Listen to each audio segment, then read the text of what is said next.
guard against the acquisition of unwarranted influence, whether sought or unsought, by the military-industrial complex.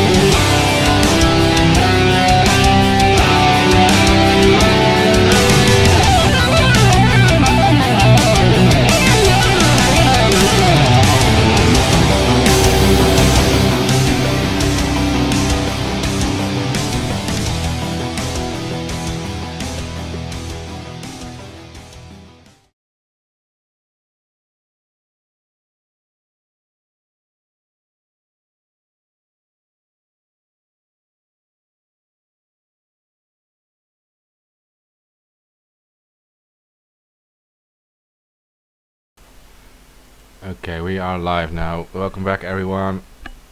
We're having a second episode today. We already did the McBride episode earlier today. Now we're going to do a regular episode, just giving you the regular news about and explaining some stuff about the events happening today and the last few days. So I think the subjects are in the Iran, the Syria situation, censorship, crypto, and the Garland hearings. Correct. Please help to share this around, and if you have questions, drop them in the YouTube chat. That is what we are watching. So I don't know, just. It pretty much says it all, right? I'm putting out a promotional tweet for the Rockfin stream. The Rockfin. There's a chat too. It makes it harder to keep up with it, by the way, to chats, but someone needs to watch that chat too. Like, pay attention to the Rockfin chat. Got it up. Oh.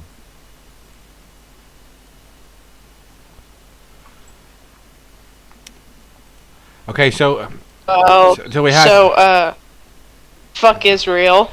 Oh yeah. Right. Yeah, so that's what you guys want to start about too. Like, you were on air on Oslo Newsday show, and suddenly Damascus got bombed. Yeah. While we were live with Vanessa Beeley, who's currently in Damascus, the other side of the city was being bombed by Israel, and I mean, this is coming off of the U.S. bombing of Israel, claiming to target Iranian-backed militias when it was really the Iraqi PMUs that they were targeting, and it ended up killing civilians. So a couple hours ago, the Syrian air defenses were intercepting. What? You said bombing of Israel. You said the U.S. bombing of Israel, but you meant bombing of Oh shit! Yeah, I meant Syria. My bad. Yeah, yeah, like that'll ever happen. But yeah. So basically, a couple hours ago, the Syrian air defense were intercepting missiles coming from Israel over Damascus. Within about 72 hours, I think, of the Biden-Harris regime bombing Syria, and yeah, also coming off the heels of Israel being integrated into Central Command, and yeah, Israeli aggression against Syria is going to continue with the full support of the U.S. government.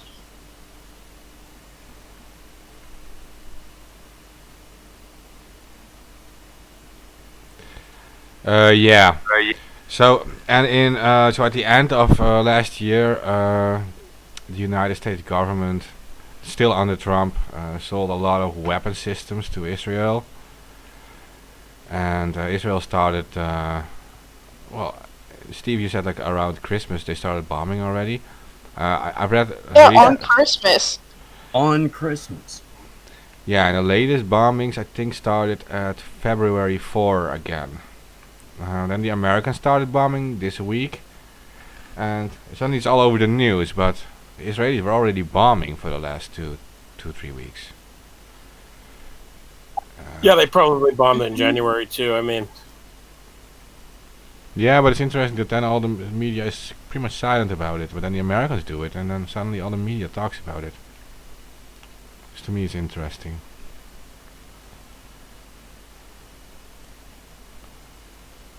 This is a continuation of the U.S.'s Syria policy going back a decade now, and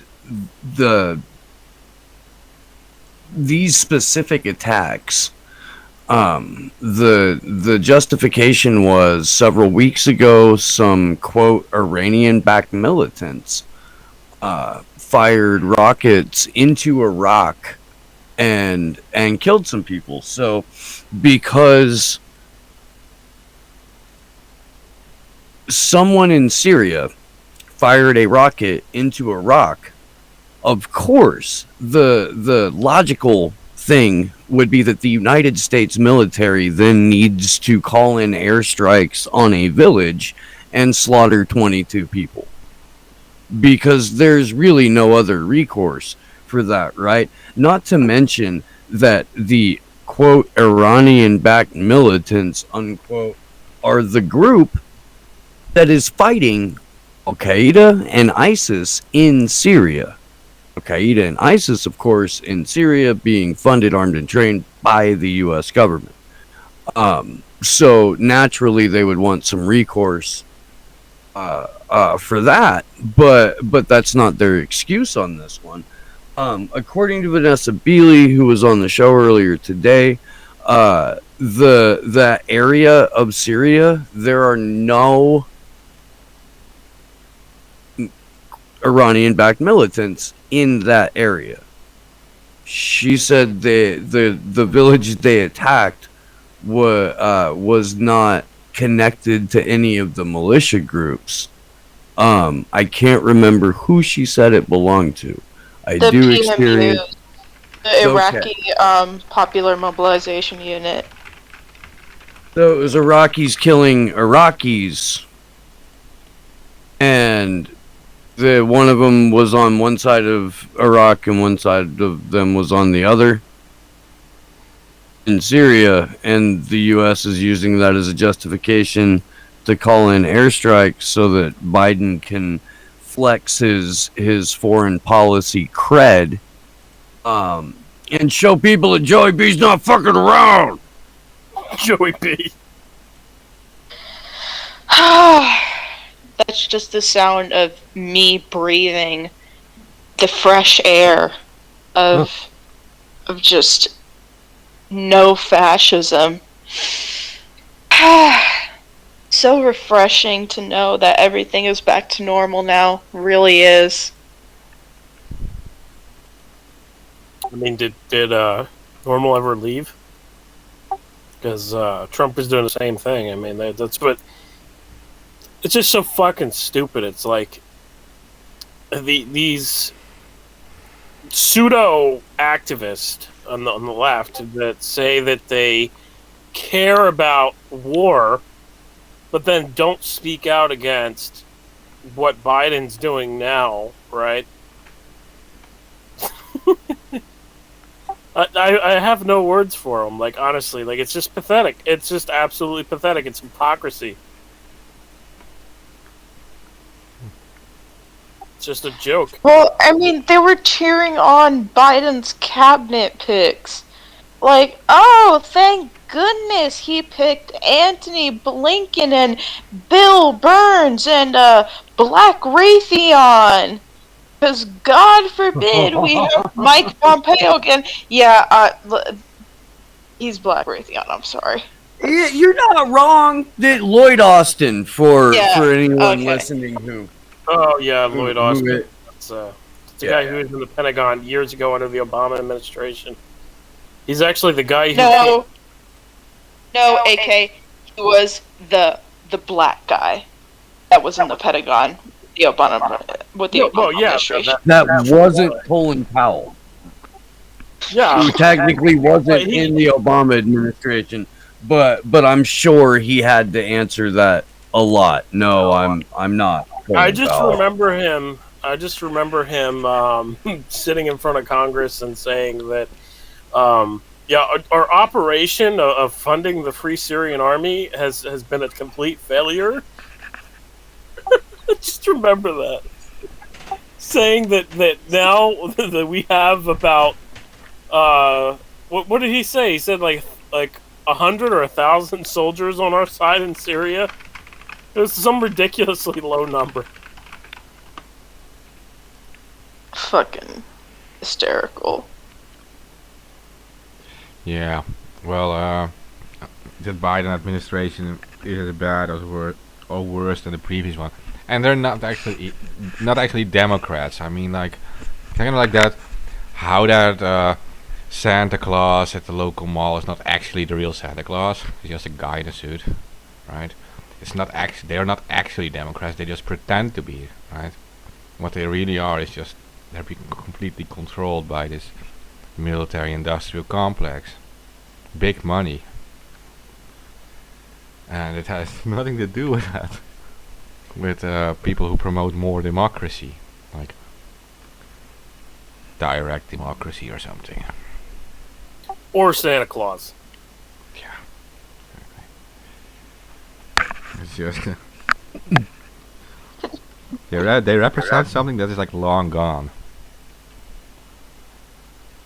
I think it was gone. Non-existent.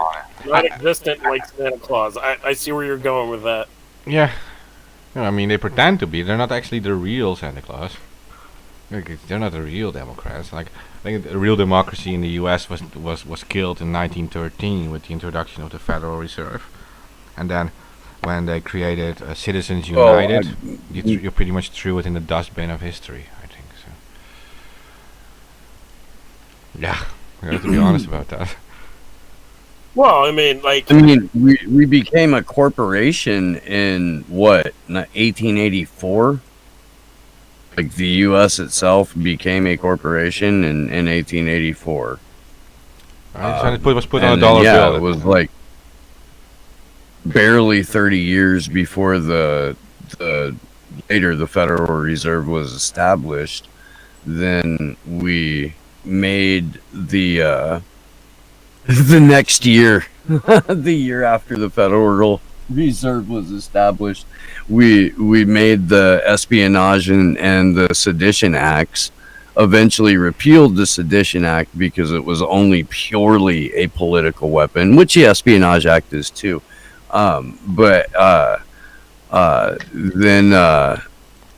there was, once that happened, there was an unprecedented period of union busting and the demonization of them Reds, and World War II happened, and so did the OSS, and then the CIA. Huh? No, I was trolling. I said, what about them blues? Oh, them blues.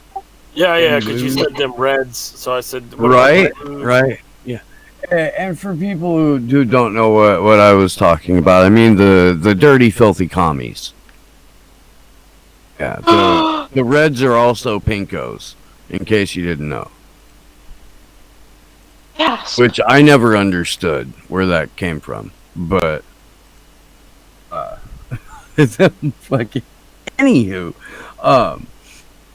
and the CIA was pretty upfront about wanting complete and total control of the entire West and all of her enemies. And from 1963 on, we've pretty much had unfettered agency operational oversight over all three branches of government and the media. Oh, the Mickey map. Yeah. Well, yeah, there you could see the example, right, with the JFK murder and everything. When you say something against the establishment at the wrong moment, then you'll just disappear, president or not.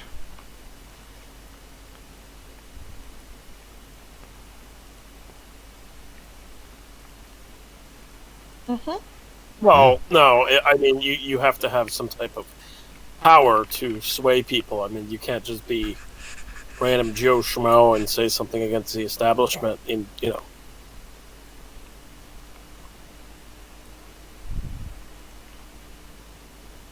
gotta have some type of pull. For them to murder you, But- you mean? Yeah, I mean, like, we've seen it over the years with the various murders of journalists from, going from, I mean, we could go from Danny Casolaro to Ian Spiro. There's obviously Serena Shim.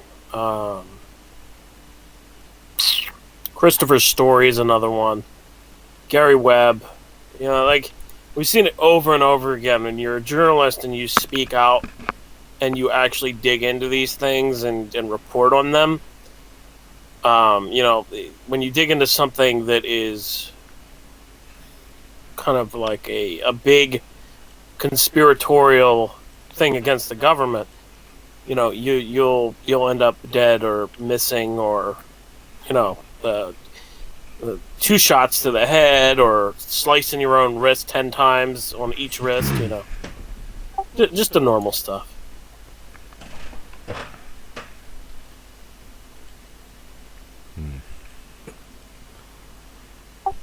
That got everybody quiet.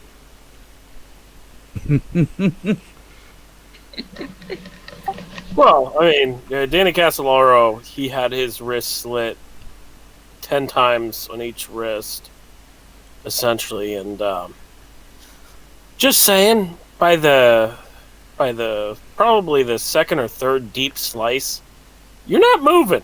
You're not moving to slice the other wrist, let alone finish slicing the first wrist 10 times. I mean, they were deep cuts, man. It was bad. Gary Webb was shot twice in the back of the head, and it was ruled a suicide. Right. Yeah, twice, right? That's what I mean. So was this banker in 2012, 2011, 2012. There was this banker, and he had a nail gun, right? And he got shot more than fucking 2 times. I think it was like 10 times in the head with a nail gun. By the first shot in the nail gun, you put a nail gun to your fucking head. By the first shot, you're not shooting another bullet or nail, because that would go right to your brain, and your nervous system would, and that would be very painful. Just putting that out there. A nail gun to the fucking head is not going. That might be worse than a fucking bullet, to be honest. I mean, because at least a bullet, you're gonna instantly kind of feel it and die. With a nail gun, I mean, that's going to be like slow, painful death. By the time that you press the nail gun on your head, you're going to be like, why the fuck did I choose to do this?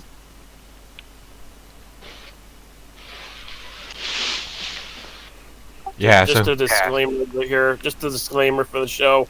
yeah, but so Gary Webb exposed like the drug trafficking, right? Yeah.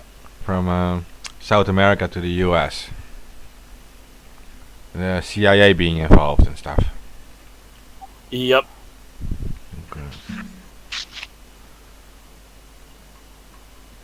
Barry Seal, I believe, also Arkansas. I think that he was exposing too, right? I don't 100% remember. Like, it's been a while. Do you remember we had that other case on our show? I forgot the name now. We had that case. We had that actual. There was that guy. I think he lived in Watchman's Town, if I'm correct. Remember that? Oh, yeah, you're talking about, okay. You're talking about the mafia guys who are connected to Epstein. Let me see, I'm going to dig back to it. Oh yeah, that one. Oh, you were right. Yeah, that one too. Yeah. Now I remember. Yeah. That's that guy who had that, who was abusing, who was a corrupt police officer or whatever, but they had direct connections to Epstein. Yeah. Yeah. Fuck, that guy where he lives in some weird town there. The mafia family. I just don't remember the name off the top of my head. That's so bad. We should remember all these things. Yeah, well, I mean, I know too much information, so I need to, like, write things down.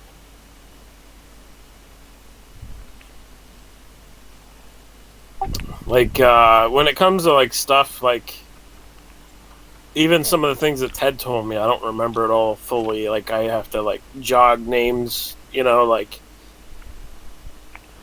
I'm already looking into it, but my YouTube for some reason is doing like super slow loading of the videos, which is very weird. Because this was Fuck off, Kevin. yeah. This is That's just us. That's just us being censored by YouTube. Don't mind that. by the way, that Kevin comment was double right, because like I'm scrolling through videos, which many of them are actually made by a guy named Kevin. Oh my god. Yeah, all these short videos he used to make them, and now like he said like you have to upload them all to the channel, and it's like so many of them. Like Anonymous, be kind to everyone. Anonymous warriors around the world. Anonymous, we're all in this together. Meet us, we are Anonymous, expect us. All these videos. There is no excuse for animal abuse. Rhymes. There is no excuse for animal abuse. He also made that video and delete Facebook. It has like 3,000 views. Oh, that was the one that, Oh, no, never mind.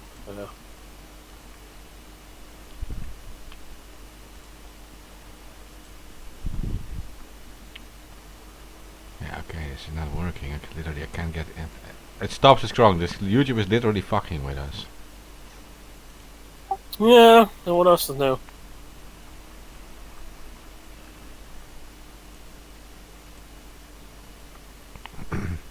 Holy shit. I didn't realize this news.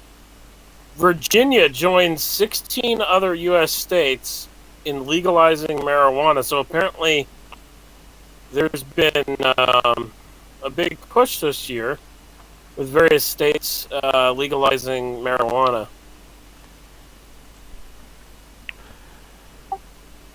Did not realize that. Hey, so I got it. It was about a guy named John Lang from Fresno. Have you ever heard of that? Anyone? John Lang. Yeah, but that's not what he was referencing the mafia family that when he So- Yeah, well, let me explain the John Lang case real fast. Okay, this guy, he discovered that these police officers were involved with they were scamming people. They were like scanning these license plates and stuff and getting money, like writing out tickets. And then they were also involved with a drug trade operation in that town in Fresno. And this guy exposed it, and then suddenly, like these white fans kept stopping in front of his house and stuff, and they kept like watching him, and he got super paranoid.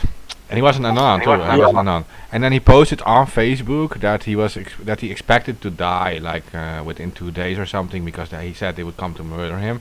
And within 2 days he was dead, right? He was murdered. And then there's all this footage was released, like of his security cameras and stuff. and you could actually see that white van and these weird people hanging around his house and stuff. And we have all that footage uploaded on our Anonymous Worldwide YouTube, because we saved all that footage. We started backing up that whole entire account. I remember that. Yeah. Yeah. So Go ahead. Real quick on the legalization of cannabis at the state level becoming more and more rampant. Which, and let me back up real quick by saying I say rampant because there's a couple of things that are specifically wrong with Virginia's law. One of them being it's basically written for corporate cannabis.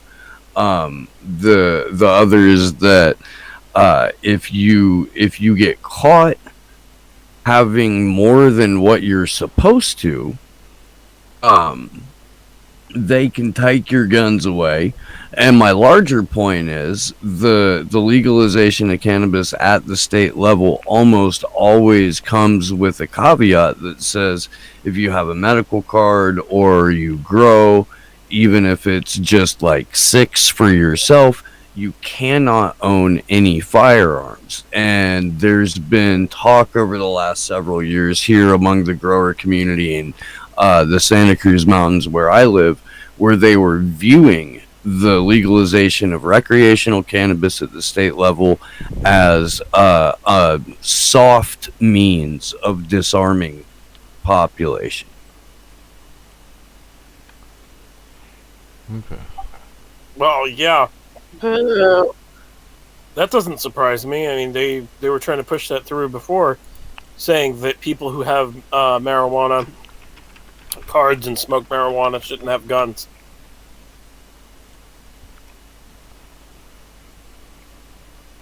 So it's again them just kind of giving something and then taking something else away. And that was tried under Trump.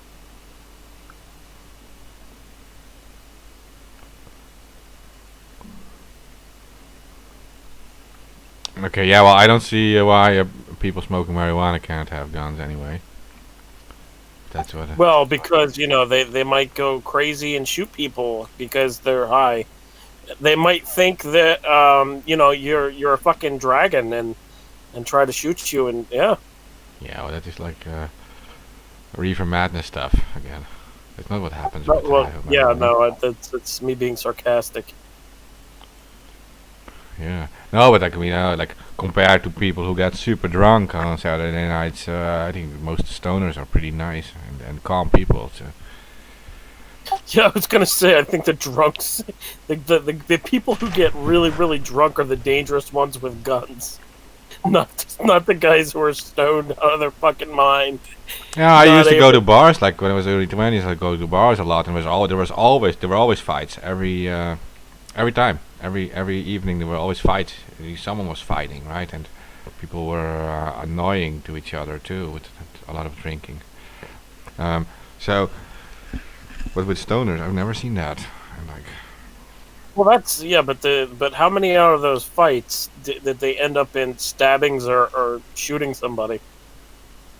these bar fights. Never really Yeah, seen bar that, fights but- are. Yeah, bar fights is probably just a bottle fucking broken over somebody's head, some fist thrown. I mean, Yeah, that's true. not a fucking gun pulled on somebody or stabbing. Occasional stabbing, maybe. Yeah, no, I've never really seen that, but I know it happens, but I never really encountered that. Usually just like bar fights, like normal fights. Well, yeah, normal, they're drunk I've as only hell. seen somebody stabbed at a bar fight twice. Saw a bar fight where, oh my god, it was crazy. There were these two chicks that were shooting pool with these two big ass fucking dudes, and everything. Oh, there was a third chick too, but two of them were shooting pool, and the other one was fucking being loud, like talking shit, while the other guys, every time one of the other guys would shoot, just not really like starting shit, but being rowdy, right? And I'm not entirely sure what set what off. All of a sudden, one of the chicks is yelling, and then one of the dudes is yelling, and then all of the chicks are yelling. And the next thing I see is one of the chicks grab one of the balls off the table, and from 4 feet away, being the biggest dude, like right in the mouth. Oh, I thought you were gonna say she hurled it as nuts. No, right in the kisser. And he goes flying back. His friend grabs her, who apparently was a pitcher because she stepped into it and followed through. He grabs her and fucking hucks her across the pool table. She goes crashing into the chairs and one of the little bar tables. One of her friends jumps on this dude's back. She's going for his eyeballs. The dude who got hit in the face is still trying to figure out what the fuck just happened. But now there's a chick on this dude's back going for his eyes. He like grabs her by the hair and the back of the shirt and flings her off of him, as one probably would. Someone was on their back trying to scratch their eyes out, but this chick's head goes right into the pool table. And it split her wig. At that point, we were like, well, finish up and go home, because nobody can be a witness, because everybody has a couple of consecutive felonies on them. Let's bounce now.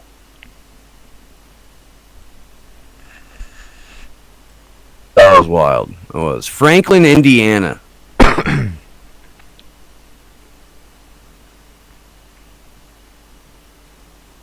Like right before New Year's Eve one year.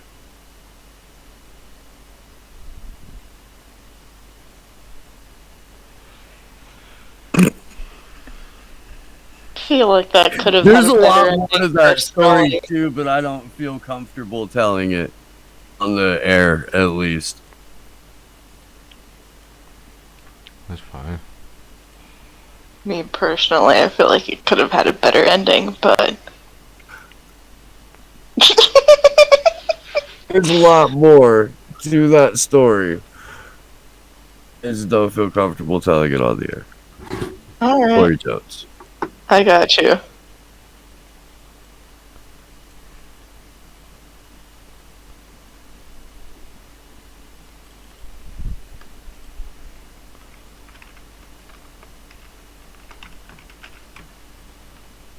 March 17th and March 18th, Action for Assange will be in Washington, D.C.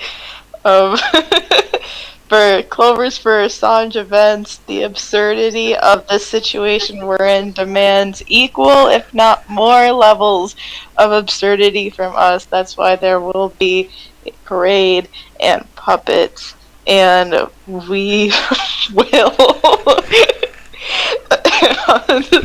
We will be making some noise, and after our march on the 17th, we will be going to a fuck censorship rally organized by our great friends and fam at the Convo Couch. Big shout out Fee, Pasta, and Johnny, because What are you? y'all know I like censorship the same way I like 12, and that is fucked. What is this that you're reading?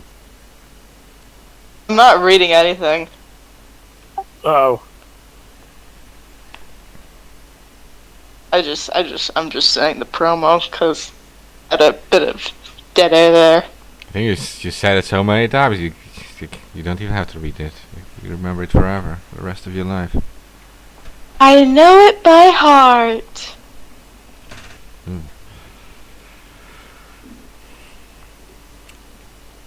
Hey, so do we talk about censorship and crypto? Okay. Yeah, we can jump into that. I mean, I know something funny. I don't think you're going to like this one. The Bitcoin value made the Tesla symbol. Did you know that? You mean the Bitcoin chart made Tesla's symbol? Yeah. Like literally. When Tesla invested in it, like after that, the days after that, it literally made the Tesla symbol on the chart. I mean, that's not surprising. I mean, Tesla's symbol is like, yeah, it's easy to make a chart.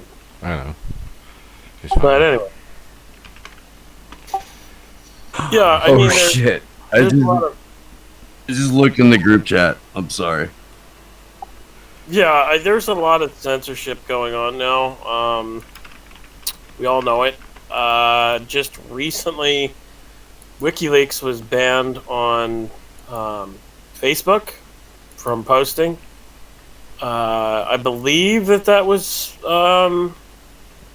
reversed, but I mean, like this like trend of banning people from speaking on Facebook is it's gone way beyond tolerable. I mean, people should have been fighting back when they started censoring people like fucking Alex Jones, but I mean they don't realize that Jones being censored is just a door open for them to be censored too.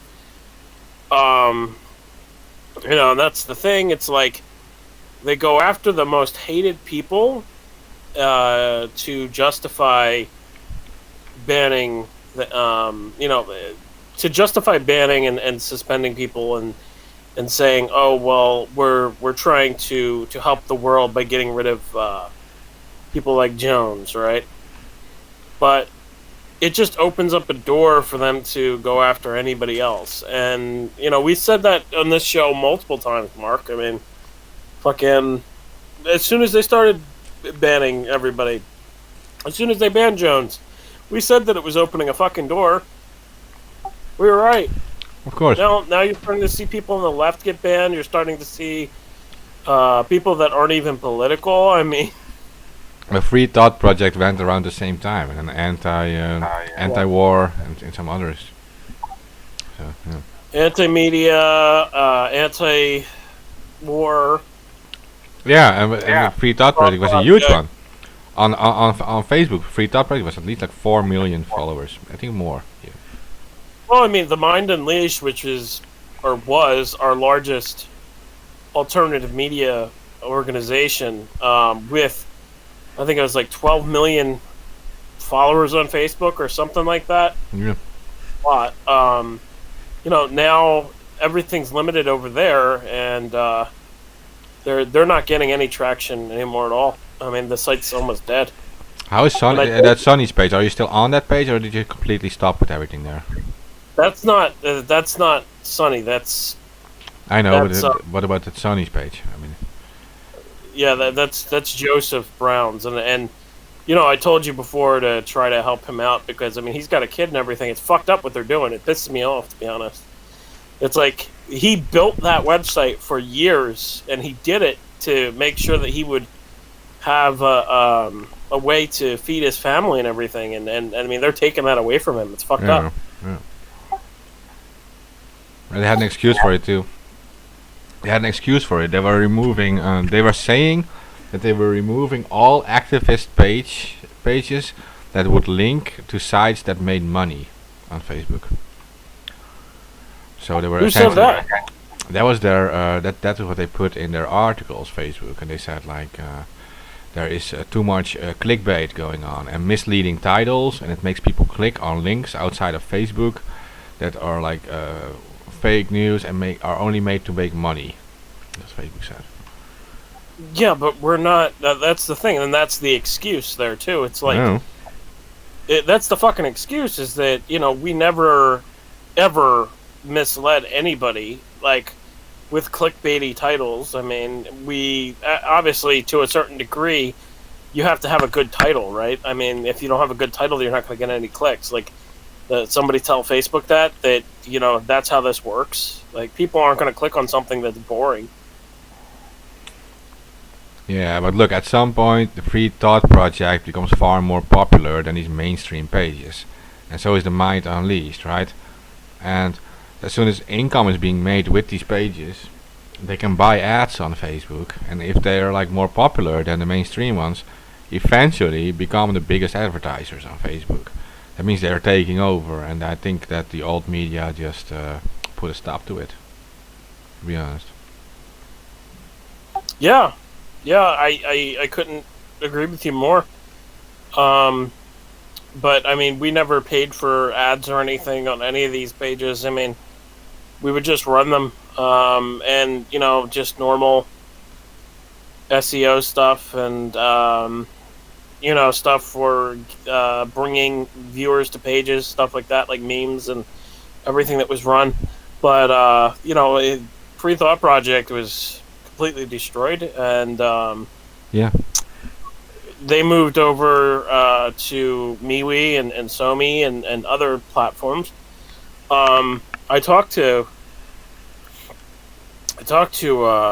Jason Basler like every once in a while now. I mean, I'm in contact with him. That's the guy who runs Free Thought Project, and all these guys because I know so many people like. Oh, we had them on the show in the early days, but this is like in 2017, and they were still doing fine. Who, Jason Basler? No, none of this. One of the ladies who was on that page. So I don't know. Oh, okay. Well, anyway, I don't know. Like he's one of the owners. The other owner, he doesn't show himself. I don't know who he is. Anyway, like Jason Basler is the guy who I know who owns Free Thought Project, and he told me how bad it is, and Joseph Brown told me how bad it is for Mind Unleashed, and Aaron Nelson told me how bad it is for Anti-Media and We Are Change and all of them. I mean, everybody's getting fucked. Everybody's getting fucked by Facebook censorship, censoring their pages and reach for running the websites. So it's pretty bad. Patreon got nuked Last American Vagabond for what they said was medical misinformation. I kind of saw that coming with the COVID stuff. What's funny is the specific videos that they cited. He was quoting a WHO paper, and two fucking peer-reviewed doctors. Like what they were specifically talking about were two peer-reviewed studies. Fucking. So I had a Patreon. I got rid of it. I'd been telling people for about a year that if they supported the show on Patreon to not, because they were already fucking shady in the first place. I just hadn't gotten around to closing it out, so that happened. It fucking lit a fire under my ass to do it. It's true. I would. I don't know, man. I mean, I'm not gonna tell anybody what to do or how they should make money or not make money, but if you produce content that travels outside of the official narratives, if you're not a fucking, like influencer with a brand to peddle, and you're on Patreon, your days are probably numbered. The way that Twitter's been fucking with Vanessa Beeley and the stuff that she writes about, her days on Patreon are probably numbered. Let's see, Jason Burmis got another strike on YouTube for an incredibly old video. That again, it was with another doctor, peer-reviewed study. And this is after he had the first strike was an interview that he had done with Alex Jones, where they didn't even talk about the Rona really. Wait, who did an interview with Alex Jones? T-Lav? Jason Burmis. He did? Way back in, let's see, not way back in, but back in like, I want to say November maybe Really? of last year. Yeah, I did not know that he went back on Alex Jones. I had no idea. no. Jones went on Burmis's show. Oh, wow. It's interesting. Is that Alex's way of saying I'm sorry? Like, because I know some things, man. That's all I got to say. Like, I know some things between Alex and Burmis, and I'm not gonna air that out on the air, but like He know about a year ago, well, pretty much exactly a year ago, we were all in DC for the first week of Julian's hearings. We were doing our first Action for Assange DC events, and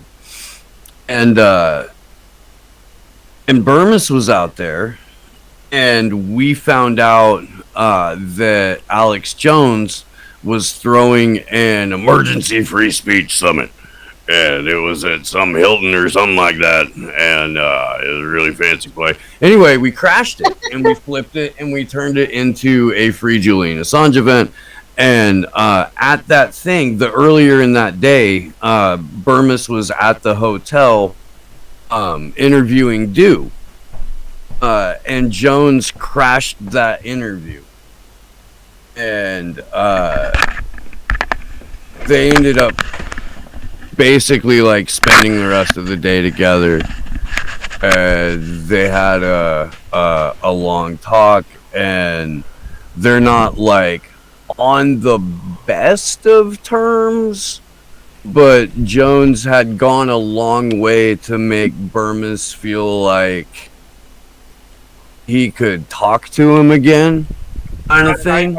I think Alex wants Burmis back for the videos. That's what it is. That's exactly what it is.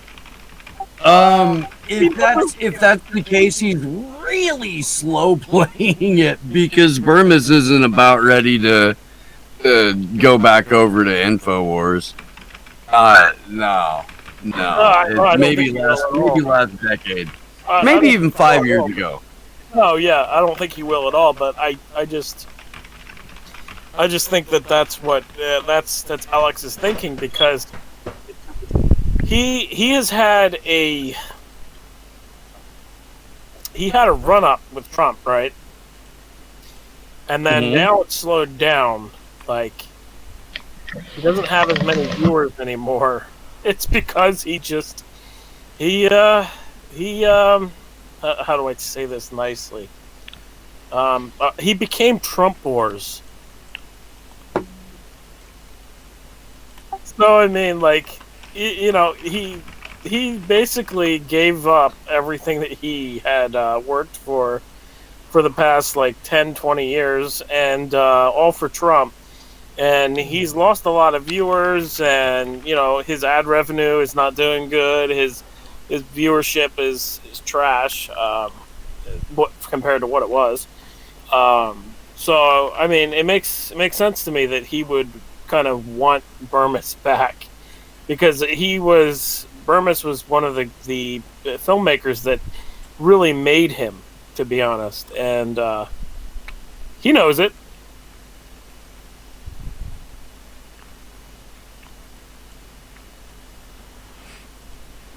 I mean, the look on Jones's face when he actually saw the technological side of the setup that Burmese uses for his show, the production side and shit like that, and found out that he was doing it by himself and all that crap. Jones was like immensely impressed, and at the same time a little bit like, "Aw, you don't need me," kind of thing. It was interesting. It was weird vibe on that interview, and I know for a fucking fact that that Burmese is very happy in Iowa, and he's got some stuff cooking, documentary film wise, that isn't going to have to rly on InfoWars for distribution.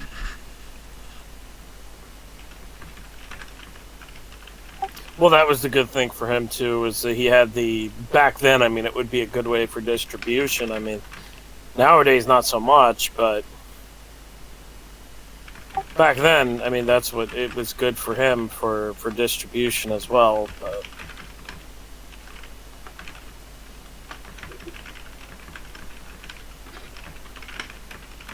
But no, it's an interesting dynamic there. It really is. And Dew's fucking just hilarious. Rob Dew. Shout out to that guy if he ever wanders across this particular episode of Anonymous Bites Back. Rob Dew, you're a fucking funny human being. He was pissed after Alex fired him. Yeah. He was fuming. He went off on Alex too. That's funny. Anytime Alex or anytime somebody goes after Alex, it's hilarious to me.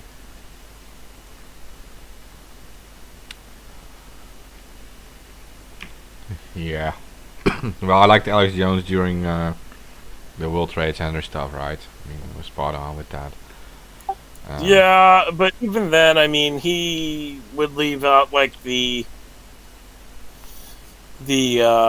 whole Israeli element of that, and I still don't understand how Israel ties into it. Honestly, like, I don't get, like, was it a joint operation with Israel? I have no fucking idea, but yeah, it's also a little too much to just blame Israel. I mean, just part of this intelligence operation, which is like a network of like a lot of countries. Yeah, no, but I don't understand the whole why we're sent here to film the event thing. Like, I don't understand that. And the other element of it was the vans on the George Washington Bridge and the vans across the tri-state that were filled with explosives. I don't understand that whole element and how it ties in. So I don't particularly just blame Israel for that. I look at what they have here. They have a moving company. It was called Urban Moving Systems, and Urban Moving. Whoa. That's my bad. That's my bad. Ow. Oh, fuck, Jones. I don't know what the fuck that was, but Jesus, it sounded like your intro. Anyway, Urban Moving Systems. It was a basically a front business, and they were allowed to leave the U.S. and go back to Israel. And then there was an interview that happened between 4 different people from Israel, where they said that they were sent there to film the event, and they had filmed the towers collapse, and I just don't understand that whole element of how Israel ties into what took place on 9/11. And yeah, I just think it's really interesting because there was a compartmentalized group within the U.S. intelligence that allowed 9/11 to happen. They Well, that's the least you can Michael say. They allowed it to happen. Yeah. Yeah. Michael Springman, who was the visa consulate guy in Saudi Arabia, said that he was ordered to give the hijackers visas to go over to the U.S., despite the fact that he said that they had no real reason to go over there, according to him. So, that's one thing. And then another thing is there's several FBI agents who said that they were told to stop investigating Osama bin Laden prior to 9/11. And they were told to drop it and not go dig into him.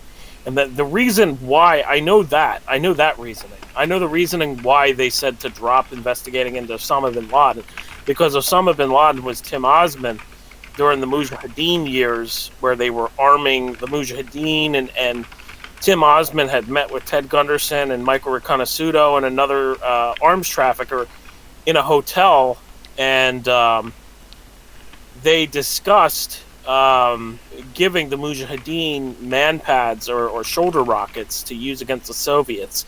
And that was in 1986.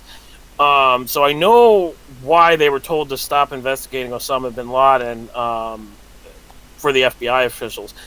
But besides that, I mean, they allowed it to happen. I don't think Osama bin Laden was the planner of what took place. Personally, I think Al-Qaeda was just a tool used. And that there's multiple layers to the attack that took place on 9/11. One layer would be the plane crashing into the building. The other layer would be explosives that were layered throughout the building. And interestingly enough, the Sunday before 9/11, there was a power outage, and there was a team that came in to fix the power, and there's several employees of the World Trade Center that survived and said that these contractors were very weird, and that if you approached them, they would ignore you, and they acted very very strange compared to what a worker, that was fixing the power, an electrician, would kind of be the reaction if you confronted them. So, I mean, there's other layers to this. There's layers where Bush's was his brother or brother or cousin was involved in the security for the World Trade Center. There's a guy who died, who was a former FBI agent, who was investigating Osama, and he was actually security at the World Trade Center. There's all sorts of twists and turns with this. He was assigned to be security at the World Trade Center. So it's almost like, okay, well, we're gonna get rid of this guy, stuff like that. But there's so many layers to what took place on 9/11 that it's like it was allowed to happen, yes, but there's also an element there where Michael Riconosciuto called them the base, which was the term that he used to describe the controlled version of Al-Qaeda under the CIA.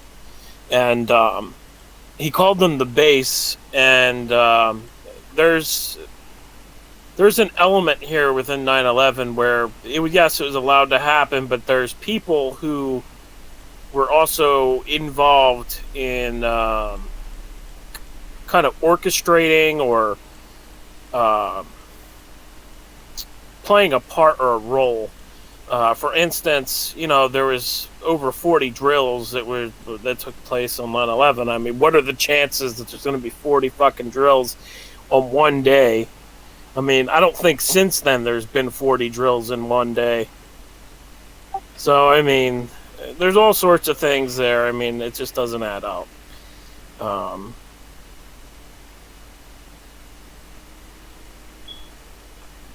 you're saying 9/11 was an inside job? Inside and outside, yes.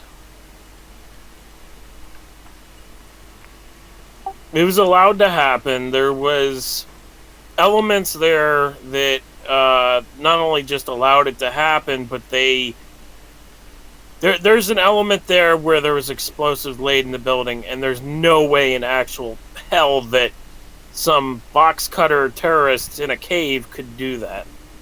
It was a professional demolition. Especially World Trade Center 7, which was a federal building. And, you know, when you understand that we've been ruled by criminals for the longest period of time, you would understand that laying explosives in a federal building that has all of the records of all the past scandals financially would be beneficial to them. Would you argue that it was a successful job, or? Well, the IPO, there was an IPO scam that was going on at the time. It was the IPO probe. There was a WorldCom probe that was going on at the time. That building housed CIA records that were involved with BCCI and BNL and other scandals throughout history. I mean, like, they had a lot of records in that building. Let's just put it that way. And at the same time, you know, what are the chances that the Pentagon office, the budget office, gets hit? You know, like, what are the chances that there's two elements there that got hit financially? One, World Trade Center 7. Two, the Pentagon budget office. The budget office was hit and exploded upon. I mean, there was computers that were destroyed. And there was computers that were destroyed in World Trade Center 7, and they couldn't recover some of it, so they said. But there was a German firm, and this is where it kind of proves that there was insider knowledge of what was going to take place that day. There's a German firm called Convar, and the German firm actually recovered some data from the hard drives after the attack, and it found that there was several instances of trading activity across airline stocks prior to, during, and after the World Trade Center attack. I was aware of that, yeah. They speculated against, like, Boeing and stuff. Yes. Yeah, it's all on record. Yes. And actually, years ago, in the files that I released on 9/11, which came from a former CIA guy that kind of got obsessed with looking into 9/11 and everything, and this guy was like fucking. He was very much what I'm looking for. Obsessed, and there's another word I would be looking for, but I can't remember what it would be. But anyway, he basically categorized every fucking thing that happened on that day and made folders out of everything. I mean, this guy, incredible what he did. I mean, and then, you know, I released it, but basically he did so much freaking work categorizing everything that took place on 9/11, like various documents and files and everything that's of importance, and he compiled it all. And you know, I asked him if he used a government tool to do this, and he denied, like, saying it. So I think he did, to be honest. I don't know what tool, if there even is such a thing, but I believe there probably is for collecting data. But yeah, I mean, he put everything together, man. Like, he had fucking everything. Every interview that was important, I mean, he had everything. Well, just like the government sends out companies like Blackwater to do security work, they can also outsource data collecting to like Silicon Valley companies, right? Well, if he did the data collecting himself, I think that he would have used a tool to do so. And we do know that there's a tool called Prism, which does data collecting. So there's probably another tool that does some sort of data collecting, data scraping on the internet, and you could probably pull documents using this tool. That's just, I could see it. I could see somebody writing a tool where it just scrapes file names and looks for documents and videos and stuff like that, and just archives it all. I could see somebody writing a tool like that. I don't think that would be a hard thing to code up at all.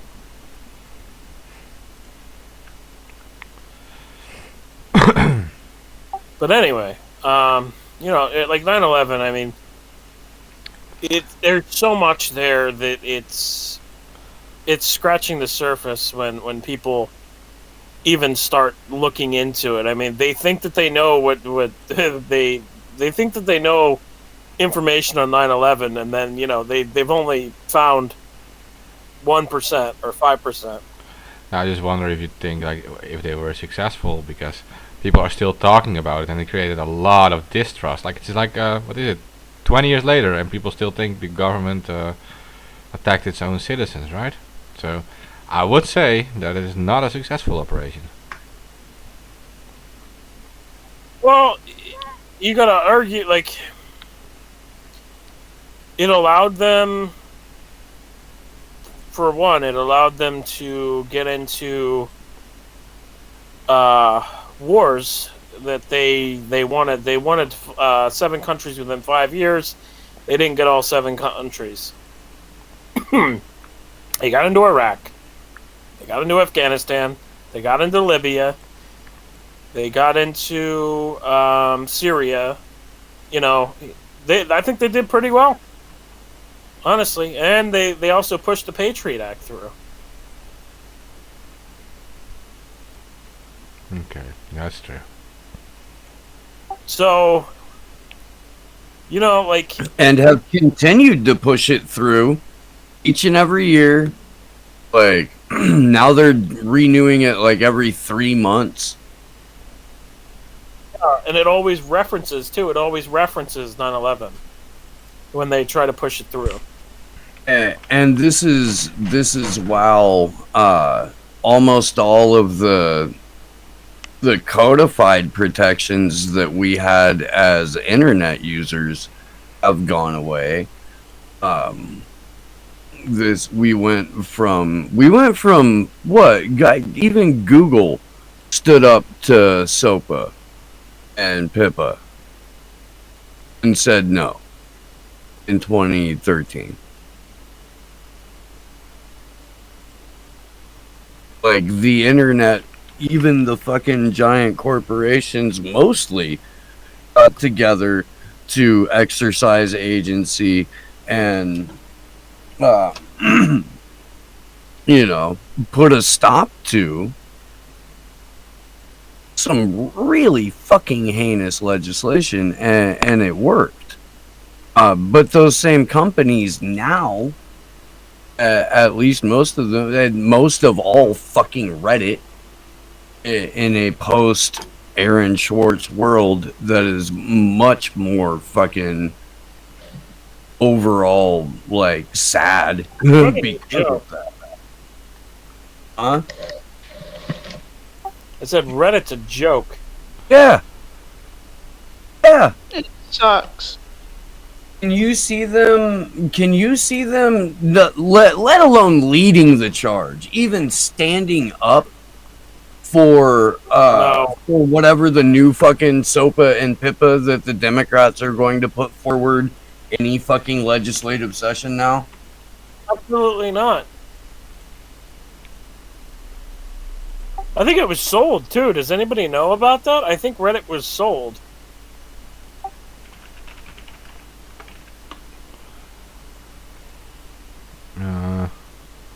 Yeah. In 2006, you mean? It says. They sold Reddit. No. No, I meant after that, but I thought it was sold after that. Okay.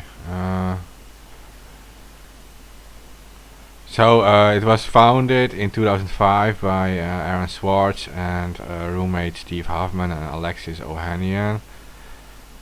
They sold it actually to Condé Nast Publications in 2006.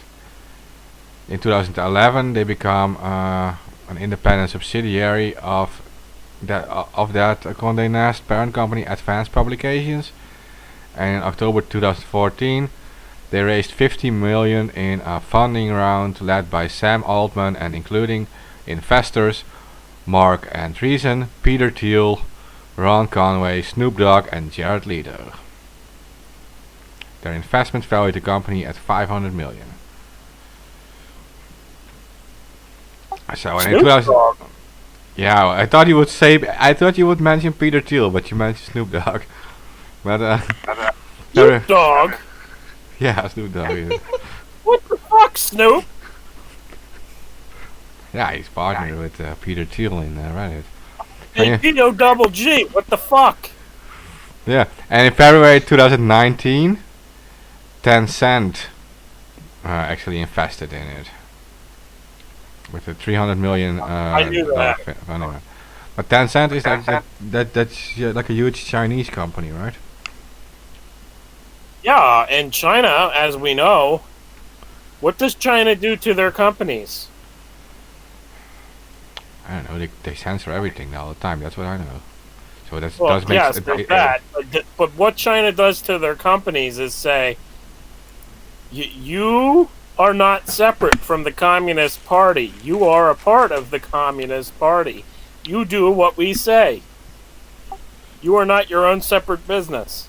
Of course, CCP is God in China. So how much money did they give to Reddit?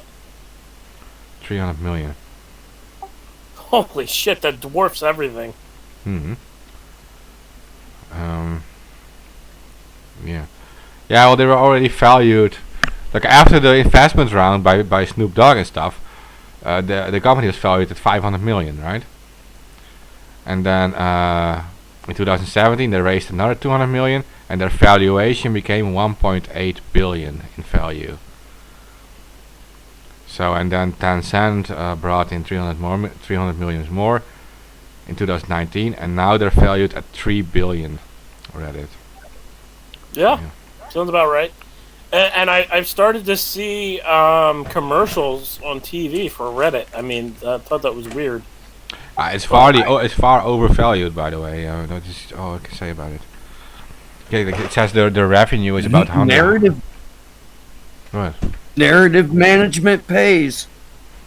Well, I thought it was interesting, like, to see these commercials for Reddit on TV, because for the past, like, 10 years, I haven't seen a fucking Reddit commercial on TV.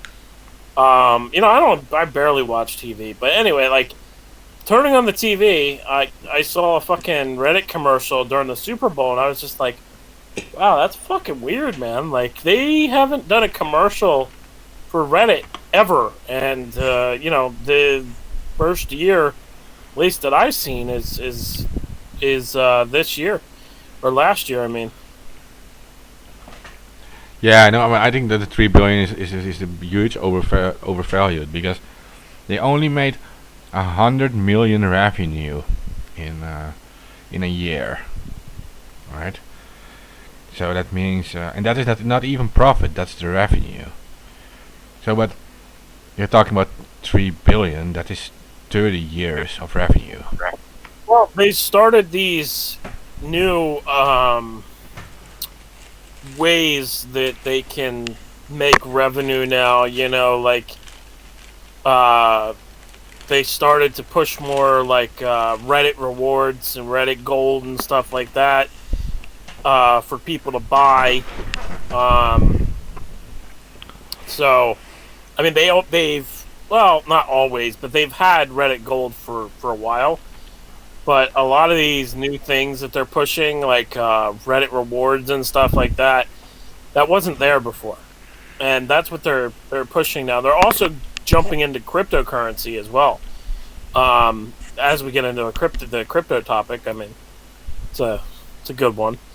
Reddit is one of the partners of the Ethereum Foundation, and they're working to create a way for social media to integrate Ethereum rewards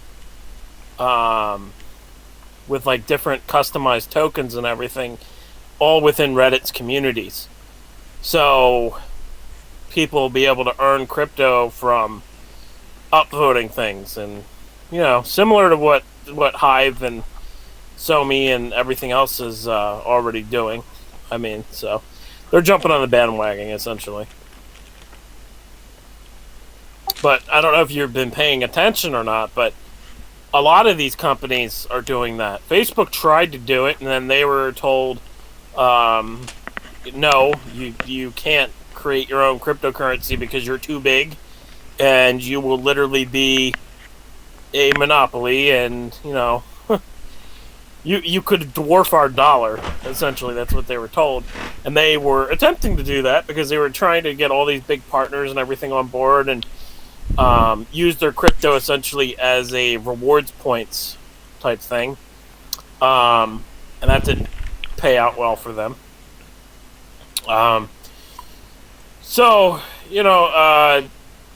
Facebook is trying it. Snapchat has announced similar things in the past couple months, where they're talking about integrating cryptocurrency into Snapchat. So we're starting to see the mass adoption cycle of cryptocurrency. It's no longer just a niche or a nerd's hobby.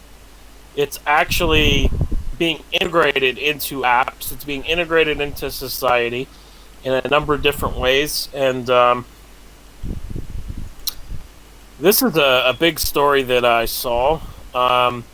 Kevin O'Leary, who runs the Shark Tank, once said that Bitcoin was garbage, okay? He's now reversed his stance and said crypto's here to stay, and I've invested 3% of my portfolio into cryptocurrency. Yeah, well, it sounds kind of like an unstable figure.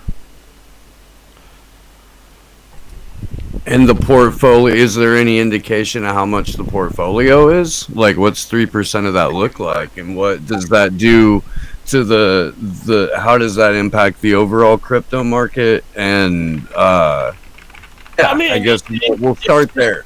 It's just another person essentially saying that they're wrong. They were wrong when they called cryptocurrency garbage. And he now has said that that it's no longer a fad. It's here to stay, and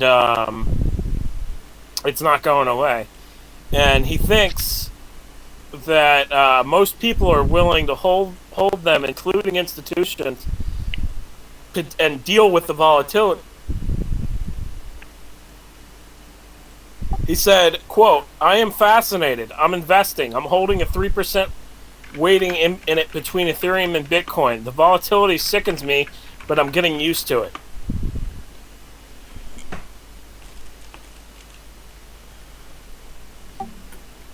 He further added that I'm starting to think, how do I invest in the infrastructure of mining Bitcoin? So, like, these guys, they say one thing, and then they do another thing. Like J.P. Morgan, years ago, J.P. Morgan was criticizing cryptocurrency, and behind the scenes, the actual bank, J.P. Morgan, was getting ready to enter the cryptocurrency market. Like, it's things like that these big investors and the traditional finance people do when they talk about cryptocurrency.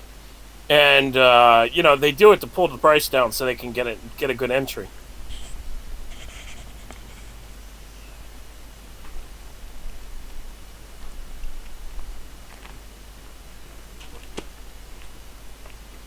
But what's a good entry for Bitcoin now? Like 43K, 45K? I mean, Or are they investing in Are they going to Bitcoin? Like, well, okay. So here's the thing. Like, yeah, these big institutional players are going mostly to Bitcoin and Ethereum. There's talks of a Cardano trust in Grayscale, and if that happens, then they'll start also diversifying into Cardano too. I could see Cardano, Ethereum, and Bitcoin being the three major players for institutional players, at least this year, because of all the developments that are going on with Cardano and everything is getting ready to go out the door. Cardano is heavily connected too. Charles was one of the founders of Ethereum. So I could see them also shifting into Cardano, but right now it's just Bitcoin and Ethereum.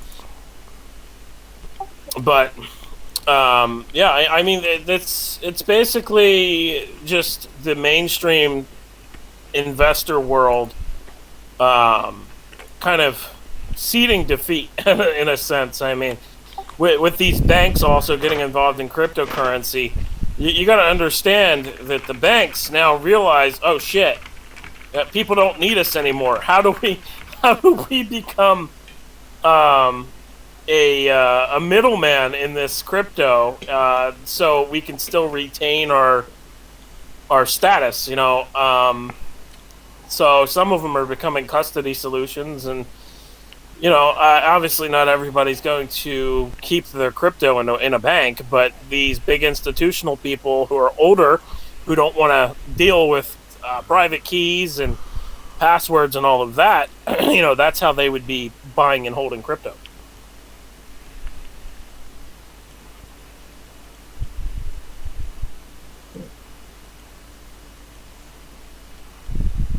I mean, this is fucking fascinating to me. I'm so crypto dumb. I'm trying to learn. I need to dedicate like a block of time a day to educate myself better. I mean, like, I've been around in crypto since technically 2011 when I was mining Bitcoin. And, I mined Bitcoin. I mined up to like 100 Bitcoin by 2011. And, well, no, not by 2011. No, I mined about 100 Bitcoin sometime after that. And then my hard drive failed in, I want to say 2012. My hard drive failed. And I lost all my Bitcoin and passwords. I never backed them up. I didn't think Bitcoin would be worth that much money, man. It's one of my worst mistakes in my life. I mean, it's like, fuck. I mined 100 BTC, and it would be worth... Oh, man. It hurts. Couple million. We'll just say that.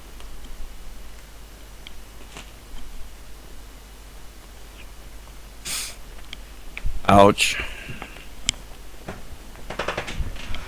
It stings. Yeah.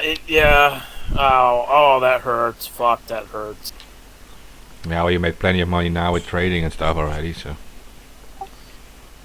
Yeah, but not like I didn't make 5 million yet. I mean, you'll get there. But yeah, no, pretty much like Bitcoin is more like an investment tool. It's not made like as a daily payment system. Like it's not fast enough, right? It will have these delays. Yeah, it was designed as well. It was designed by the cypherpunks and quote unquote Satoshi as a way for people to do peer-to-peer payments, but because people never followed up on making the blocks bigger, as Satoshi said, or the cypherpunk said. Basically, they've now made it into a store of value, and it's serving as a store of value. As people hold it, the price goes up. And what we're going into now, things are going to get very, very interesting soon, because I'm just telling everybody now that the supply that is circulating on exchanges is going down so low that it hasn't been this low since 2016. And on top of that, there's a demand here for Bitcoin that is exceeding 2016. So as the supply and demand dynamics go, what's going to happen is the price is going to surge high as fuck, and this is probably going to be the last dip. It's probably going to go down to 42K, or it could just stick at 44K. Let me just look at the price before I say something, but it's probably going to stick here, and then, it's going to shoot up. It is 46 now. So we've been dancing around 42, 44. We've been dancing around 44, 46, and right now it's down 0%. So, I kind of think we're going to go to 42K, and then shoot up. But we could just shoot up from here. And when we do shoot up, it's going to go up to 60K, and then from 60K to probably 100K. It's going to be a big move.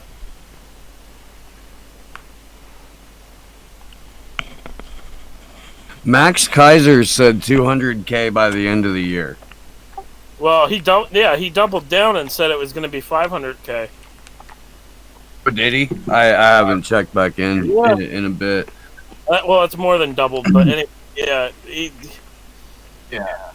But anyway, I got to be on a panel where he was one of the guests, and I'd heard of him and I'd seen a couple of clips, but I'd never heard him talk at length, and it was interesting. It got me feeling like Bitcoin maximalism was a religion.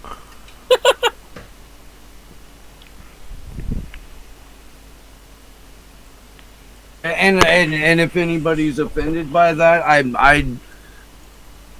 I don't have any problems with people of faith. I don't. Like, that's not a slight. It's just, it seemed like there was doctrine and tenets of faith, and it was structured very similar. I mean, it's just ridiculous. Like, it's ridiculous at this point for people to be Bitcoin maximalists, because, okay, yes, Bitcoin's going to go up in price, fine, but it's just ridiculous for them to be that way, because there's so many other projects now, and other blockchains in general that are better than Bitcoin. I mean, every blockchain essentially is better than Bitcoin, because Bitcoin is so outdated, and there's only 5 transactions per second on the chain, which is just absolutely fucking ridiculous. Mm-hmm. Trying to send Bitcoin, for instance, I mean, I sent Mark Bitcoin, and it didn't arrive until like 2 days. At least 2 days. I think there's more, but yeah, no, that lasts super long. So, I mean, Bitcoin is not for buying and selling and sending, or peer-to-peer payments. It's a store of value. Now, another funny story here for everybody who likes to laugh at my misery. I spent a shit ton of Bitcoin over the past 4 years, and if I would have just held on to it, I mean, it would be worth a lot of money.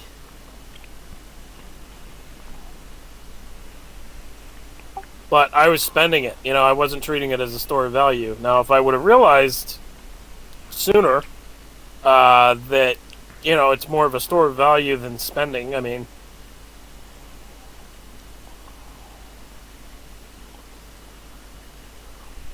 Yeah. But yeah, the whole match. Yeah, so- go ahead. What about the argument that Bitcoin is the only truly decentralized crypto? And that there are central points of failure on all other forms of crypto. Is there any validity to that? I mean, 'Cause that's an Cardano argument. is already the most decentralized cryptocurrency. Okay. So there's that. I mean, there's Cosmos that also is pretty decentralized. I mean, there's all sorts of fucking chains that are more decentralized. I mean, is it more distributed? No, but it will get there. Cardano is the most decentralized compared to Bitcoin. I mean, Bitcoin, most of the mining is done in China. Like a good portion of the mining is done in China. I forget what the percentage is of it, but China does most of the Bitcoin mining. And again, Chinese companies, those mining companies in China, who do you think they answer to? The CCP. They're not their own entities, so. There's also mining going on in Iceland, I think, because the energy is so cheap there. Mining going on all over the place, but China is one of the most has the most hash power when it comes to Bitcoin.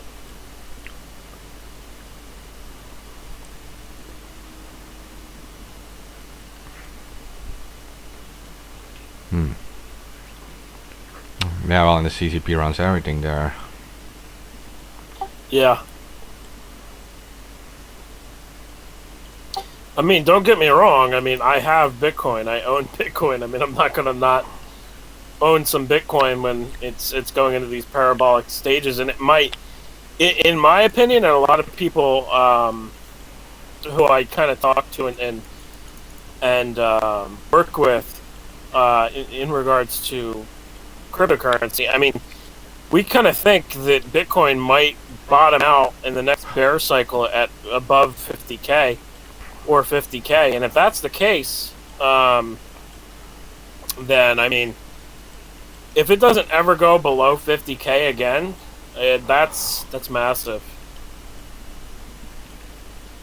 That means that people would never be able, like most people would never be able to get a good position in Bitcoin. Yeah, but it's to me it is still an investment tool because of the maximum 5 transfers, right? Like you're saying, it makes it very hard to put Bitcoin ATMs everywhere. So well, there are Bitcoin ATMs everywhere now. There's a lot of Bitcoin ATMs, especially in the U.S. Yeah, but that's causing the delays, right? Like you have to wait 2 days for a transfer. That's not normal. It's not that's not a usable payment tool. You need something faster. Like Litecoin, for example, is a lot faster.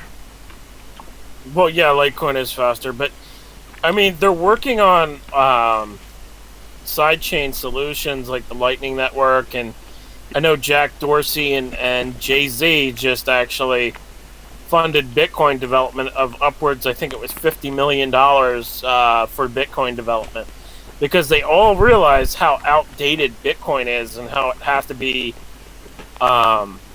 revamped for the future, right?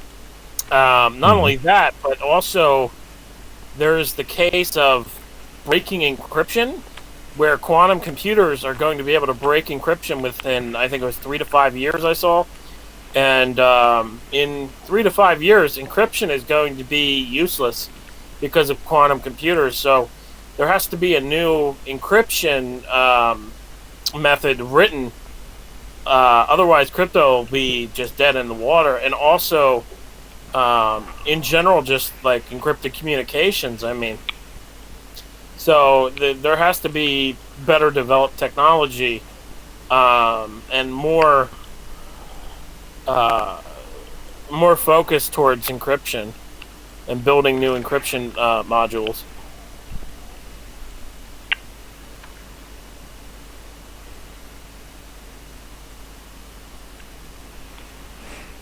Okay. But yeah, I mean, cryptocurrency is taking off, and there's a trend happening with non-fungible tokens, or NFTs, where people can purchase digital collectible items. And I mean, the digital collectible items thing is being it's being utilized by the NFL, the NBA, all these big organizations, various different celebrities. I mean, so the hype cycle that we saw in 2016 is nothing compared to what's coming.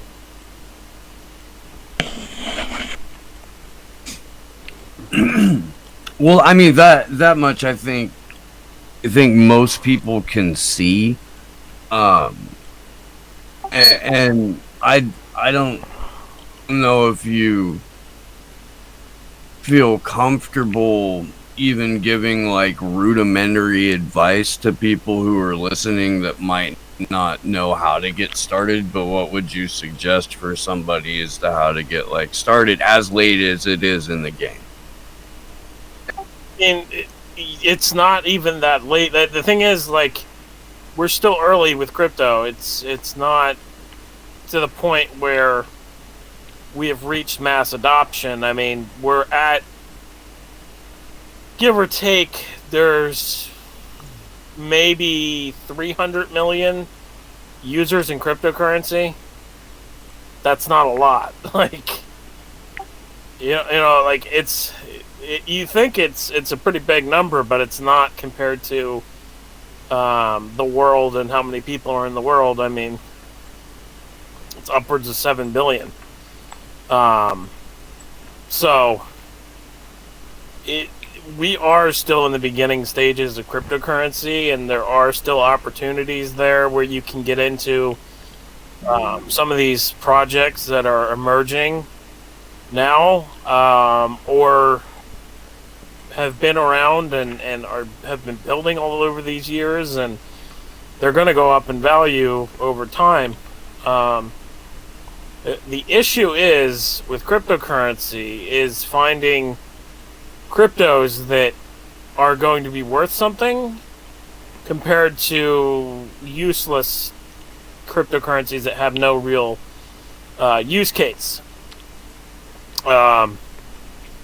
So there's like different categories of cryptocurrencies. There's cryptocurrencies that are used for the supply chain. There's cryptocurrencies that are used for smart contracts and smart contract platforms, and basically minting tokens for other projects, such as Ethereum, Cardano. Eventually, there's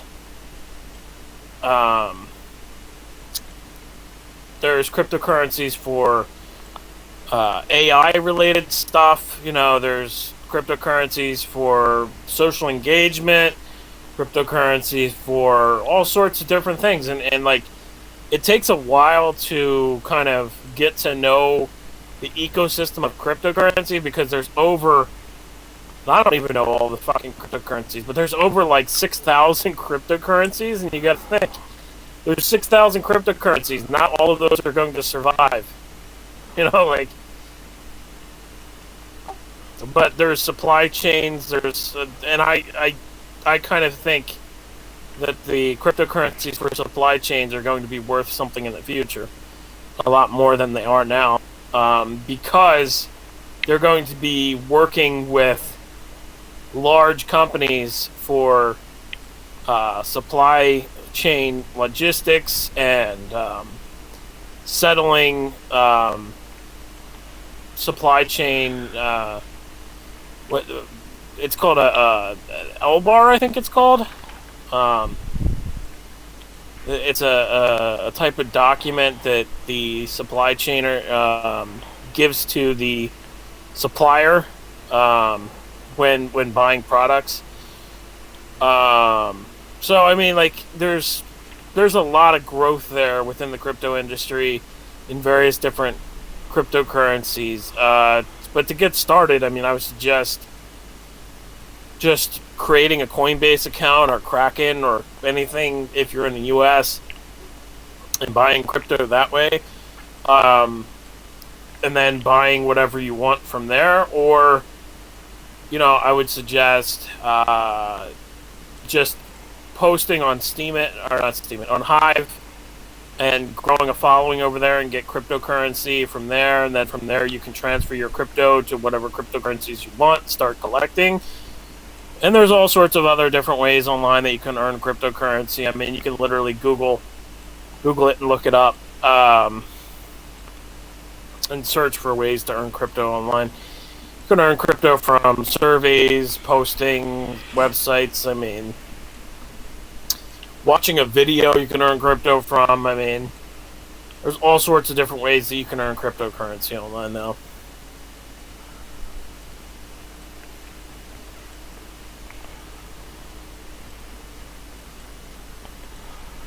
Does that make sense, Steve? Oh yeah. I mean, I'm crypto dumb, and I'm figuring there's like shit I'm figuring out. I did like by just because I'm on Rockfin, I had to get a crypto wallet, and I had to get a couple of like crash courses and shit like that. Well, it's definitely a learning curve. And it's like anything else. I mean, honestly, it's like anything else. It's like anything else, riding a bicycle or anything like that. I mean, eventually, you'll learn how to do it, and then you won't forget how to do it, and it'll be there. It'll be there for you to access in your memory and understand how it all works. Yeah, well, as investment tools, they're just still smaller currencies, so they're way more volatile. Like, that's the way, like, all currencies are being speculated with, right? If you have the US dollars, it goes up and down like 2% or 1% a day, right? Then it goes 2% up compared to others, then it goes 1% down, and there's being profit being made on that every day. But these smaller currencies, like these cryptos, are so small that, except for maybe Bitcoin is a bit larger now, but they're so small. Well, it's not though. It's not. It's under $1 trillion. I mean, so. And it makes it still small compared to other currencies. Right. Yeah. Right. Yeah. So that's why, like, if some big investors or a group of people start buying like one of these cryptos, then it can go up like huge in a day or two, right? And so there is a lot of money to be made on that.